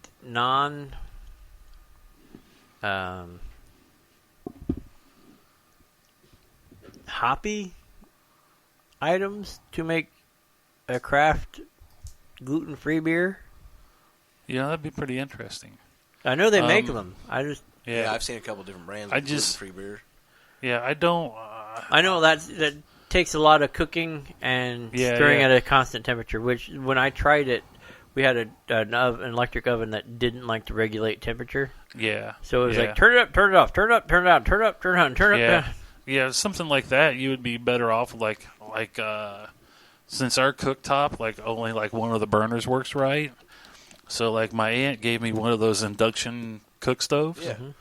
And you can electronically dial up the temperature and it'll bring up the pan to that temperature. So I use that. Well, because it says you can use corn, rice, sorghum, buckwheat, millet, and some Q word. Quinoa? Kwanzaa? Yeah, quinoa. You can use all those to make beer. Yeah. Outside of barleys and hops. Yeah, because the barleys and hops you're going to get your gluten. Yeah. I guess you could look up and see if somebody has a recipe online. I found 75. Well, there you go. But what I was thinking, because I typed in how to make a gluten-free beer. Because I think if we made a decent one, we found it and modified a recipe to make it to where it tasted good. Yeah. Yeah. Then I think I have a few people who may be willing to pitch in on the whole brewer or whatever to set up our own little corner shop. Yeah. But I was with them paying for it. Yeah. That's a pretty. Well, for me, investors. For me, I didn't get into the beer so much because I can't do the whole standing and stirring in front of the cook stove. Right. To where wine, it's okay, I can put all this stuff in a bucket and then I forget it for 4 or 5 days. Yeah. All right. And 4 or 5 days later, see, that's a couple hours. I pull out the must bag, which has all the fruit in it. Mm-hmm. I throw it out to the chickens, which I want to watch them one day because I'm sure it's got some alcohol in it. Your chickens. I've seen, the last couple months, I've seen a big thing. It's everywhere you go, they're pushing a vanilla porter or something like that. It's a beer. Yeah. What the hell is that actually? Is there actual taste of vanilla in it, or? I don't know. I mean, I'd like to try it. Just because I like to try different things. I like vanilla. That's why I was wondering. But. Yeah, I bet you they brew it, and when they brew it, they throw whole vanilla bean in it or something. Be my guess. Yeah, it's a bunch of different breweries are making a vanilla porter. Yeah, I'm trying to get some stuff going now. That way, this fall when the apples come in, all of my carboys are empty. Because I want to make 10 gallon of hard cider, and then we can take part of it and carbonate it in the the personal drinking bottles, mm-hmm.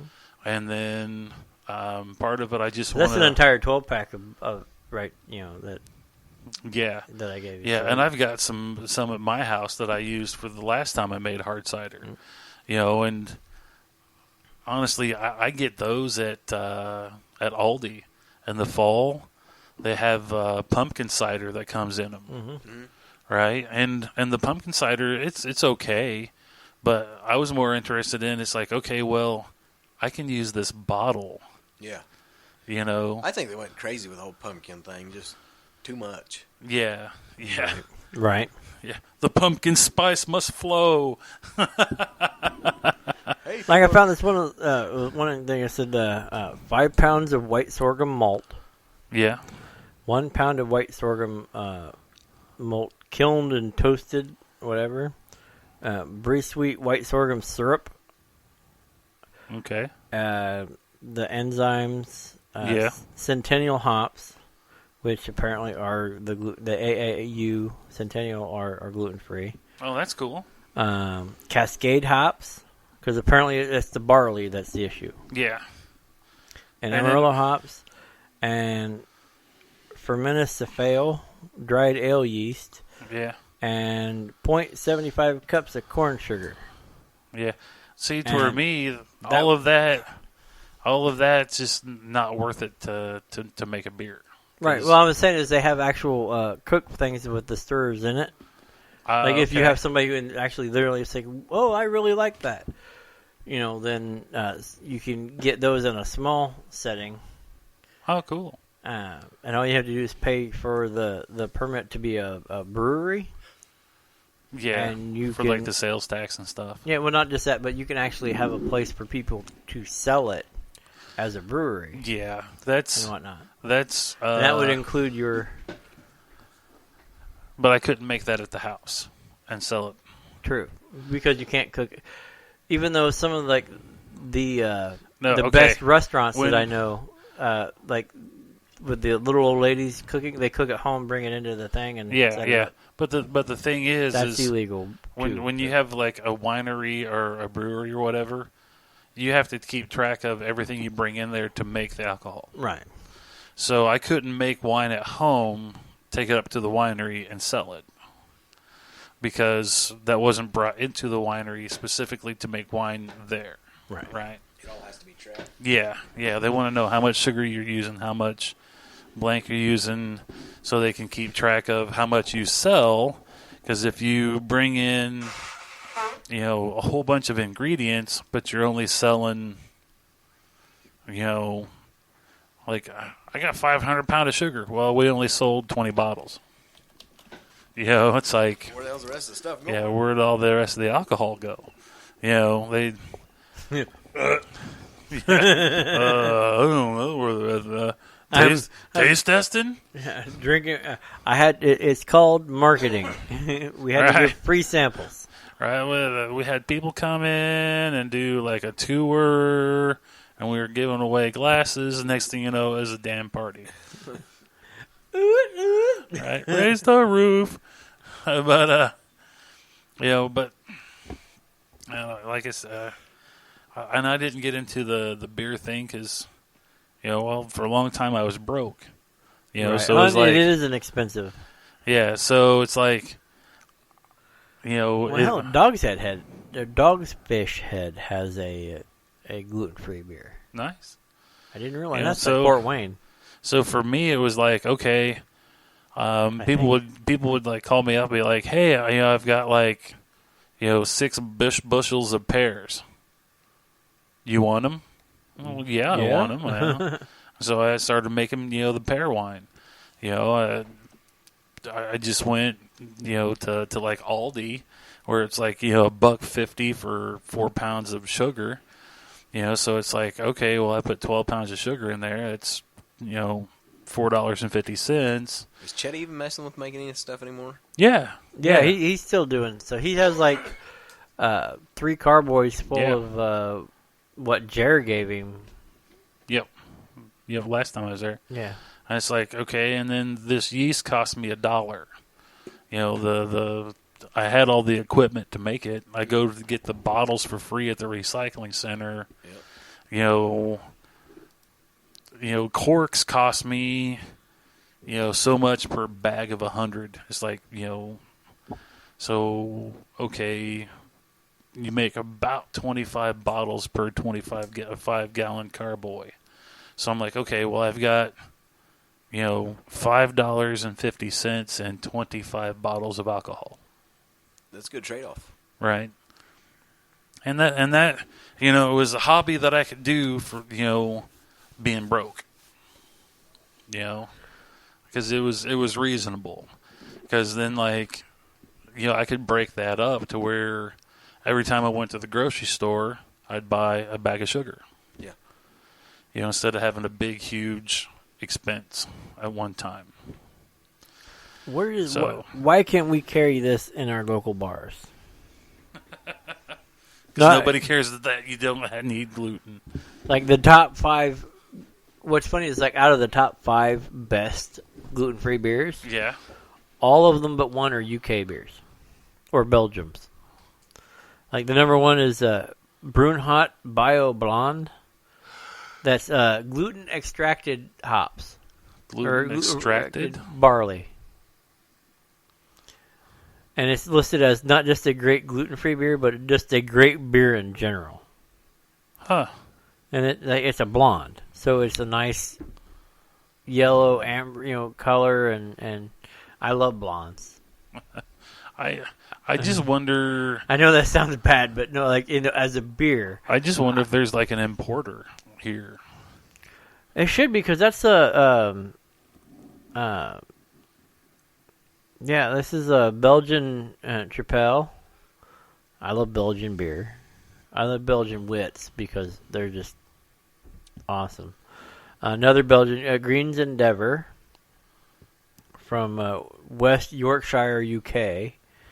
It's got candy sugars and Belgian yeast as the main ingredients. Well, I mean, if you can find somebody that gets it. And what's funny is the guy's like, I'm personally okay with gluten, but I order this beer over regular beers because it just tastes that much better. Nice. And he goes, if you love a dark, sweet, malty beer, this one's for you. And I'm like, I can get on board with that. Hi. My name's Chris. Can you ship me a case? Another one I'll is give you my review of it. The Brunhot Ambre. The Brunhot Ambre is an amber from Belgium. It's 6.5%. It's a little bit less than the 7 or the that was the Green's Endeavour, but it's got gluten extracted barley, so it tastes more like a regular amber ale. But it's to where when I make alcohol, I make it sweet and tasty. That way, everybody wants to drink it. Mm-hmm. So it's kind of like my gift to all my friends. It's like, here, this tastes really good and it's sweet. Get effed up on me. The number 4 is from West Yorkshire, UK. It's 8.5% alcohol, called Green's Quest, and it's sorghum, rice, and buckwheat, and it's a spiced, sweet, and aromatic, mellow Belgian Tripel. Now, is there a certain alcohol percentage that's no longer considered beer? Yeah, Actually, I don't think so, because once you get over 10%, then you're getting into other territories, whatever. But there are some high percentage stuff. I think beer is just the way you process it, like the way you make it. It's a beer. Yeah, it's kind of like with wine. It all depends a lot on the yeast. Now, what is it if you distill wine? It becomes something else? I don't know. I always thought that was like a port. I could there was something if it's one thing, and then if you distill it, it was a whole other thing. I don't know. We'll find out. Oh yeah, I know what you're talking. Yeah, it's not wine; it's something else. It's one of the hard liquors. Well, if I could actually if my brandy and sherry, maybe I can't remember. Yeah, but if it's distilled the second time, that's considered something, a whole nother product. That's a good question. No, brandy is distilled wine. That's what I'm saying. If you I had one of them right. If you distill wine, it makes brandy. So Applejack's basically like apple brandy. Mm-hmm. Yeah, pretty much. Huh. Now I have that song stuck in my head. Brandy, you're a fine girl. Such a good wife you will be. I was looking for. You were fine alcohol. Just to drive Jim nuts the other day. I was picking some of the oddest music you could think of. The people you put. So I was looking up Barry Manilow metal. Barry Manilow metal. The wine, it says whiskey is distilled from beer. Beer is from fermented grains. Brandy is distilled from wine. Wine is fermented fruit. Rum is from fermented sugarcane or molasses. I love molasses. I have a whole wall dedicated to it. ARRACK is distilled from fermented sap. Canadians. I don't know. It's like taking maple syrup and making Iraq. Well, it's like. Oh, by the way, maple's the new flavor that's taken over pumpkin. Have you seen that? Yeah. Maple this, maple that, maple. And it'll go. Then the basic white girls will come back with the But no, like the only American thing in the top 5 was from Boulder, Colorado. Go figure. New Planet Off the Grid Pale Ale. And if for like IPA and Pale Ale lovers, it's like the best. See, I'm not a big fan of IPAs or Pale Ales. I'm gonna have to find some place so you can buy this Arak. Arak, also spelled ARAK, is distilled alcoholic drink typically produced in the Indian subcontinent and Southeast Asia, made from either the fermented sap of coconut flowers, sugar cane, grain, or fruit, depending on the country of origin. Huh. Then there's Tuac and palm wine, punch, Punsch, Akavit. I think that's the stuff I was watching. The Arak Razouk liqueur from Lebanon is like $22. Oh wow! Ouzo for a pint. I got so messed up on Ouzo once. Well, we had. I spent way too much time in a Greek eatery when that Ouzo, was a bad time. Ouzo and Sambuca, that doesn't even sound good. We had a guy that liked to come hang out with us, and he was from Greece. And once a month, his friends would send him a care package, and the care package was bottles of Ouzo and Sambuca.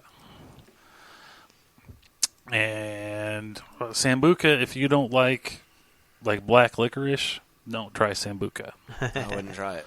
Well, see, I'm one of those that love like Jaeger, but I don't become. Nothing I drink makes me violent, but it makes me emo. I guess you wouldn't like this Arak either, because Arak and Arabic, the ARAK drink, is clear, colorless, unsweetened, anise flavored distilled alcohol. So I think it's the anise that gives you the Star of anise. No, ain't that the actual? Anise is a spice, ain't it? Yeah. Now, if we really wanted, I haven't busted it out yet, but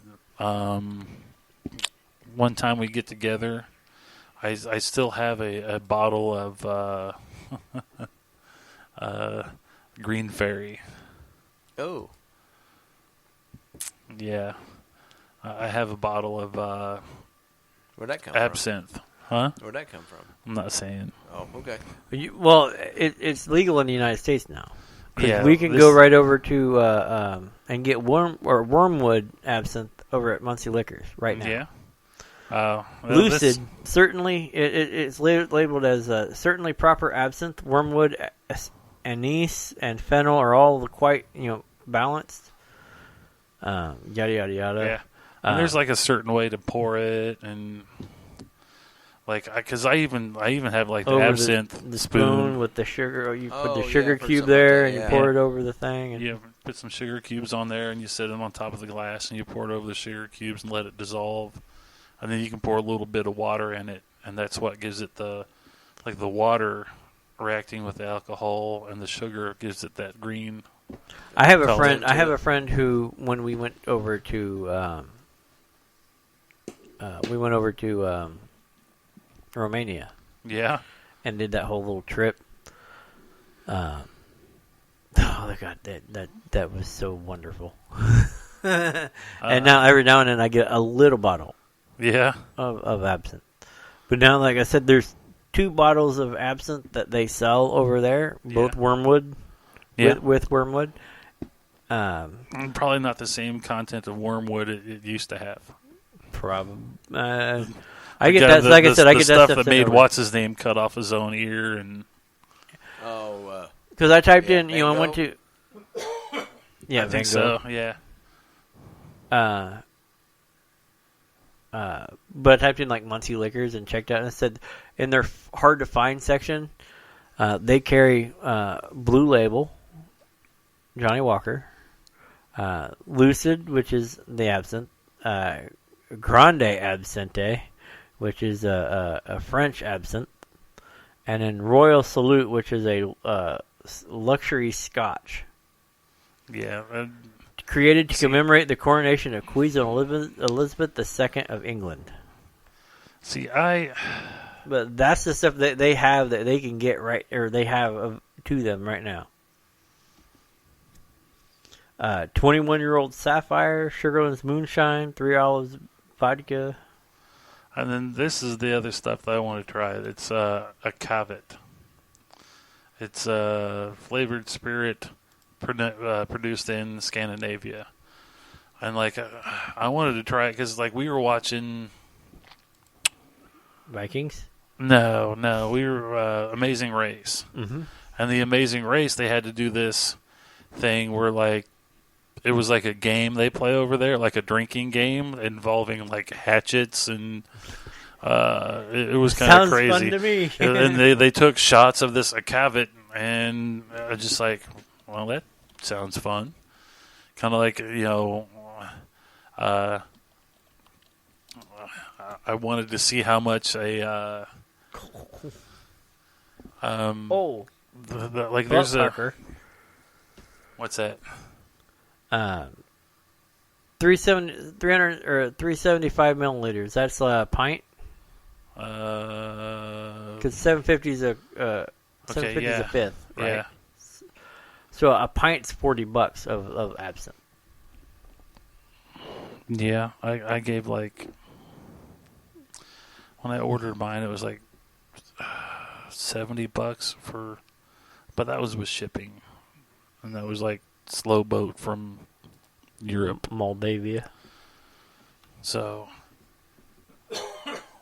but no, like then I got to like then I googled hatchet throwing games or whatever, and I come up there was like there's a new bar Down in Indy. Called Stumpy's. Yeah, where you go in and throw the hatchet and drink. Yeah. Yeah, I've seen it on the news one morning. Yeah, I was just like, and when I first looked it up, though, they were just beginning to sell franchises of it. And I was just like, how cool would that be? Yeah. Go drink with your friends and throw sharp objects. You know? Here, catch this. Yeah. It's like, that's kind of like we need to try that out. I've got a feeling they're pretty well supervised. Probably. What's funny, I googled Stumpy's, and all I'm getting is like tree services. Oh, there it is. Stumpy's Hatchet House. Yeah, you could have got a whole lot worse than tree services.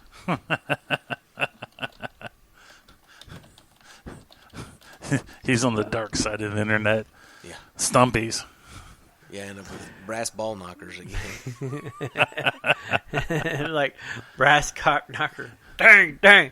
I told Jim that one of these days he's going to get you a stumpy cock knocker. I told Jim one of these days he's going to find that on his door. Yeah, I think he asked, "Why you guys got to get that for me?" It's convenient, right?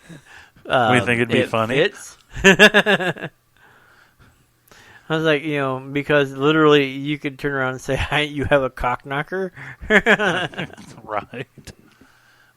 The only thing that like really drives me nuts is like great knockers. People driving around with like fake like testicles underneath their truck nuts. Yeah, it's just like, oh my god, really? I did see one that was neat. The guy took a chain and two big.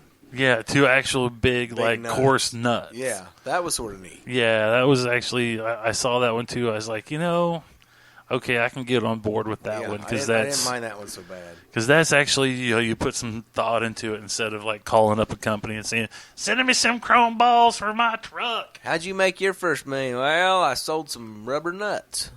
No, I mean actual rubber nuts. Right, fake rubber nuts for guys put on their truck. Yeah. Those are the kind of get to me. Even though if they were, it would be a lot cooler if guys put them on their lowriders and they were made out of metal. Yeah. So you like spark dragon nuts, right? So it's like kind of like I'm teabagging the road. Yeah. Like Trails in the Sand by Peter Dragon. Right. So, well, they have the spark plates, like so when they drop, they like throw sparks out. Yeah, whatever. but I It's just like think it'd be a lot the cooler nuts sparking. if it was just a pair of nuts behind the truck. Now, Just to really throw the sparks, what kind of metal do they use? I don't know. For some odd reason, thought somebody actually used some people. I thought magnesium, but I don't know. Man, if that shit would ever catch on fire, you're done. Or like magnesium and water and sparks is bad. Yeah, that's the people that did that over in Anderson. Right? We got a big magnesium casting plant on fire. Throw some water on it. Yeah, throw some water at it. That should get it. Right? It's what we do with everything else. Right. But, yeah, some, I don't know. There's just some stuff that people do. Titanium is what they use Okay. for the spark plates There you go. because it throws off a lot of sparks. Yeah, I knew they used and something. it doesn't grind down as fast. Yeah, I knew they used something else Then, besides steel. like, but they made them, like, at one time I saw them, they were like pucks that go on the side of guys' like motorcycle riding leathers. Yeah. Because when they're like leaned So so when you- far down, they So would. when you do down the knee, so you can. Yeah, but they like I remember seeing them that, like when you put your knee down or whatever. Like one was called like a screamer because like you put your knee down and like around the corner and like some would spark. It was just like Depends on what it was. yeah. It's like that's pretty cool. I'm Even a to fan. get leaned over so far that you can like put your knee down and touch the ground to kind of like hold yourself up a little bit, Right.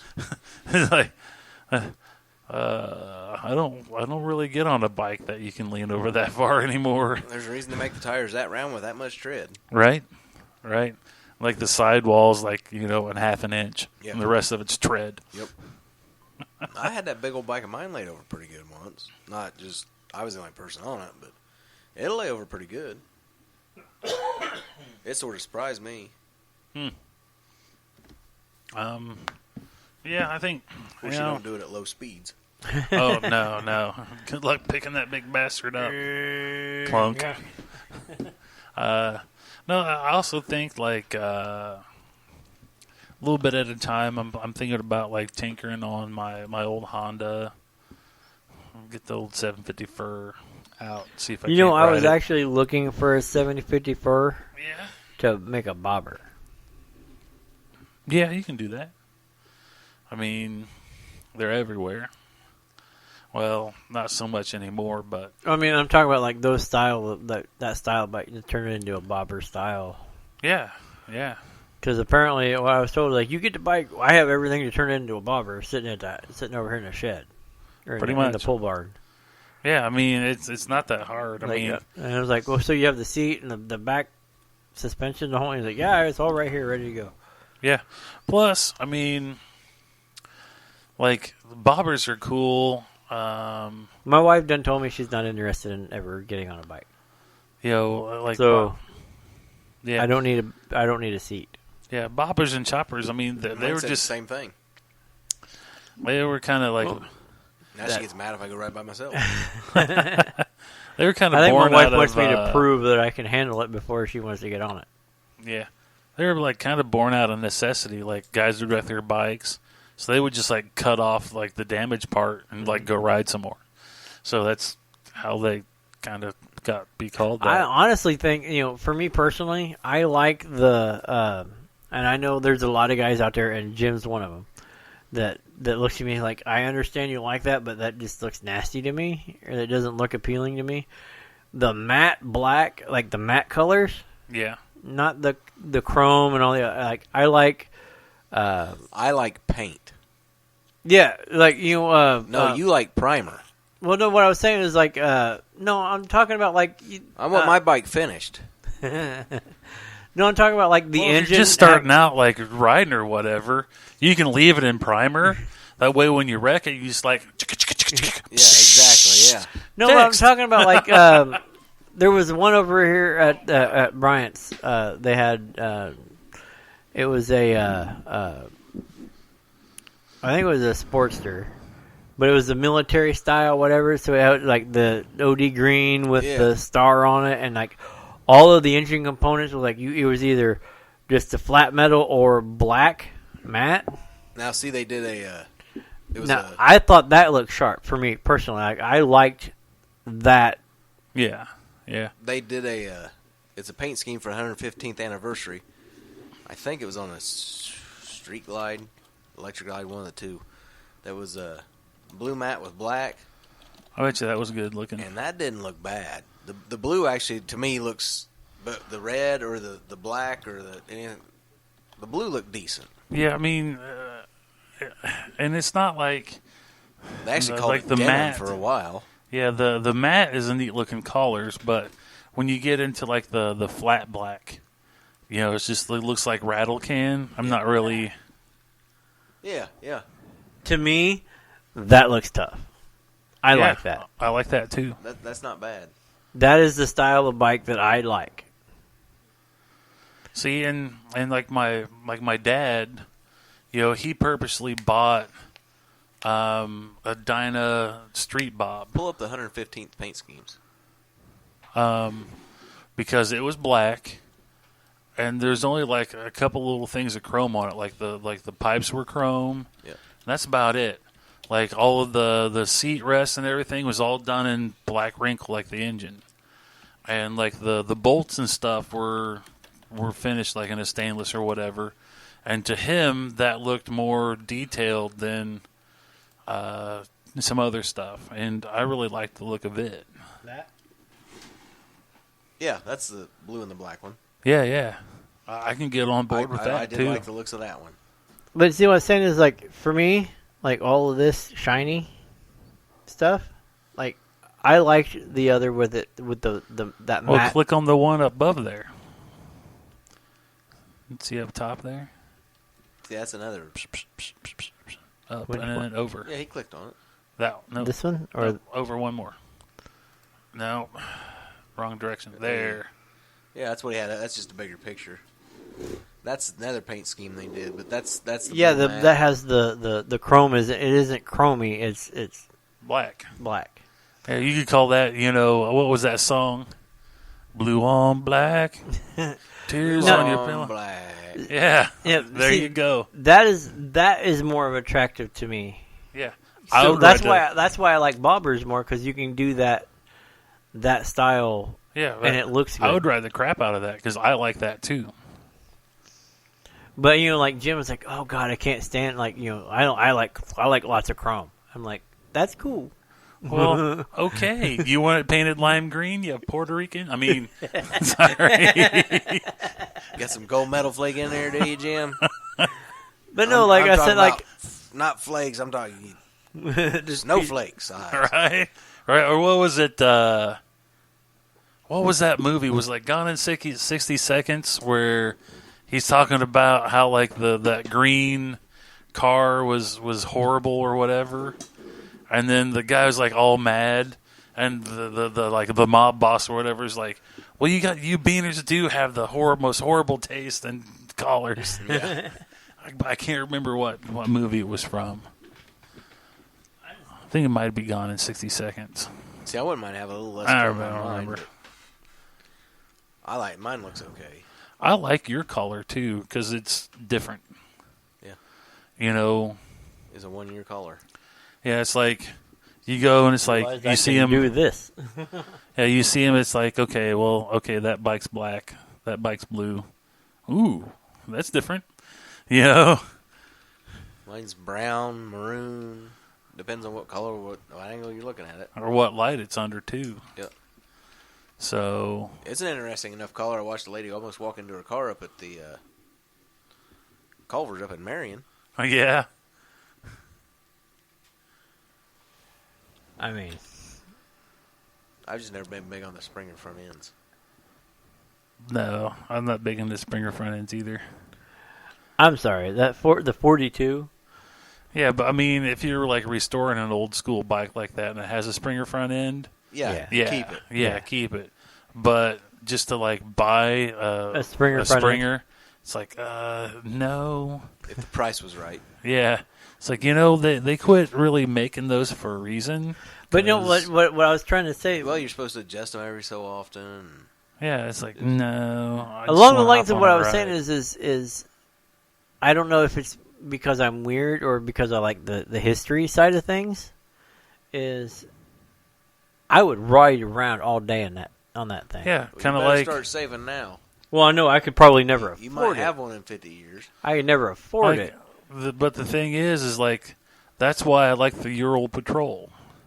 I actually seen one of those the other day. Yeah. So I've seen a couple of them lately. Yeah, I was told that the Softail would never... The Ural with a sidecar? Yeah. Yeah. But you can get them in the Patrol, and they'll come in either the Desert Tan or the Olive Drab color. I seen a Desert Tan. All right. And the Patrol is two-wheel drive. Yeah. The sidecar has an axle run. Yeah, it has a lever to where... Because, guys will drive them around in the wintertime. They'll throw those damn things down into both rear wheels going, and they'll just... One guy was like, this thing goes through the snow like a 4x4. Now, you want to see something wild? You ever looked up racing sidecars? Oh, Jesus. Like they do at the Isle of Man? Yeah. Yeah, no. Have you ever seen one? I just seen the Isle of Man. They lay down flat on it. Yeah. It's like, no. It's like, that's almost not a motorcycle anymore. Yeah, no. My question, because I pulled up, for those, everybody listening, because you can't see it. Duh. I pulled up the 2016 Harley Softail Slim S. Yep. In the military paint scheme. Yeah. And that's cool too. If that and that are would be me personally, I would look awkward and shit on it. Because you could get one of those big leather scabbards like that and put on it. Then you can get you a lever, like a lever, why did I say that twice? Like a 30-30 or whatever lever with the trick loop, so you could just pull it out going down the road and be like, clack, clack, plow, clack, clack. Yeah, buddy. That's what I'm screaming. For me, though, personally, that is the... But I was told, I can't remember if I was told Sportster would beat me to death or Softail will beat me to death. Or both. Probably both. See, they just redesigned the Softail, but I haven't been on one. Oh, because I was warned away. It was like, if you have any kind of back problems, stay away from bet you Sportster would more than and whatever. And I can't remember if it was a Sportster and the Softail, or because that looks like it would be kind of a comfortable ride. I don't know, because I'm short. And my hands would be right here. I really like my dad's Dynas. Those always rode real nice. That they got rid of the Dynas. That's silly. It's all Softail now. That's just plain stupid. Yep. Just like they got rid of the FXR. See, I was looking. I was telling you I was going to buy those Olin shocks. Yeah. I think I'm back to the air ride. Air ride with this compressor. Yeah. Just more adjustability to it, and the price is right at the same. You hit a switch, I can lower the thing all the way to the ground, and now we'll have to figure. I ain't spending $1,000 for the air kickstand. We need to figure out how to make one. The air kickstand? Yeah, it sits underneath the bike, and the air kicks it out like that. So when you drop the ass in, it sits on that kickstand. Yeah, that'd be cool. But they want $1,000 just for the kickstand. Ouch. No.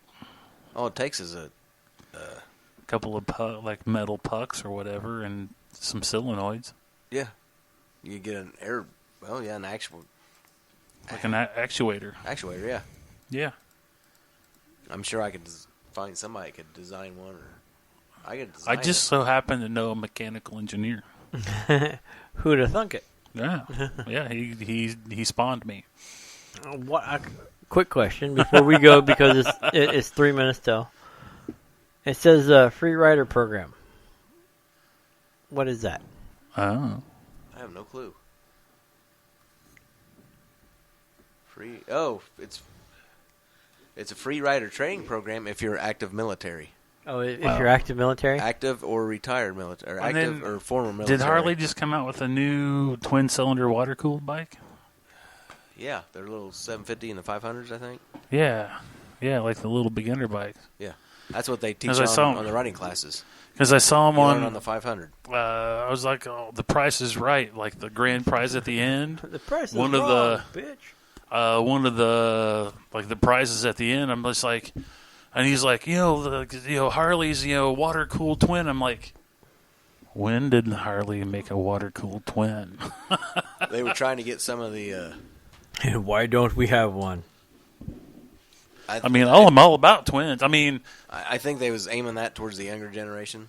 Oh yeah, but and a beginner bike it is. But that's what I think it's a 500. Is what they teach because they got that class at Brant's every summer. Yeah, but yeah, it's free riding program. If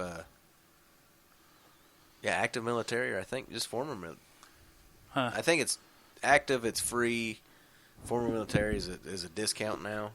Because I know, for a while, that's why they had the Mule Blast. Yep. It was just like a one-cylinder Sportster motor. Yep. Yeah, they sort of screwed Mule over. Yeah. Nah, not sort of. They screwed him over. Yeah.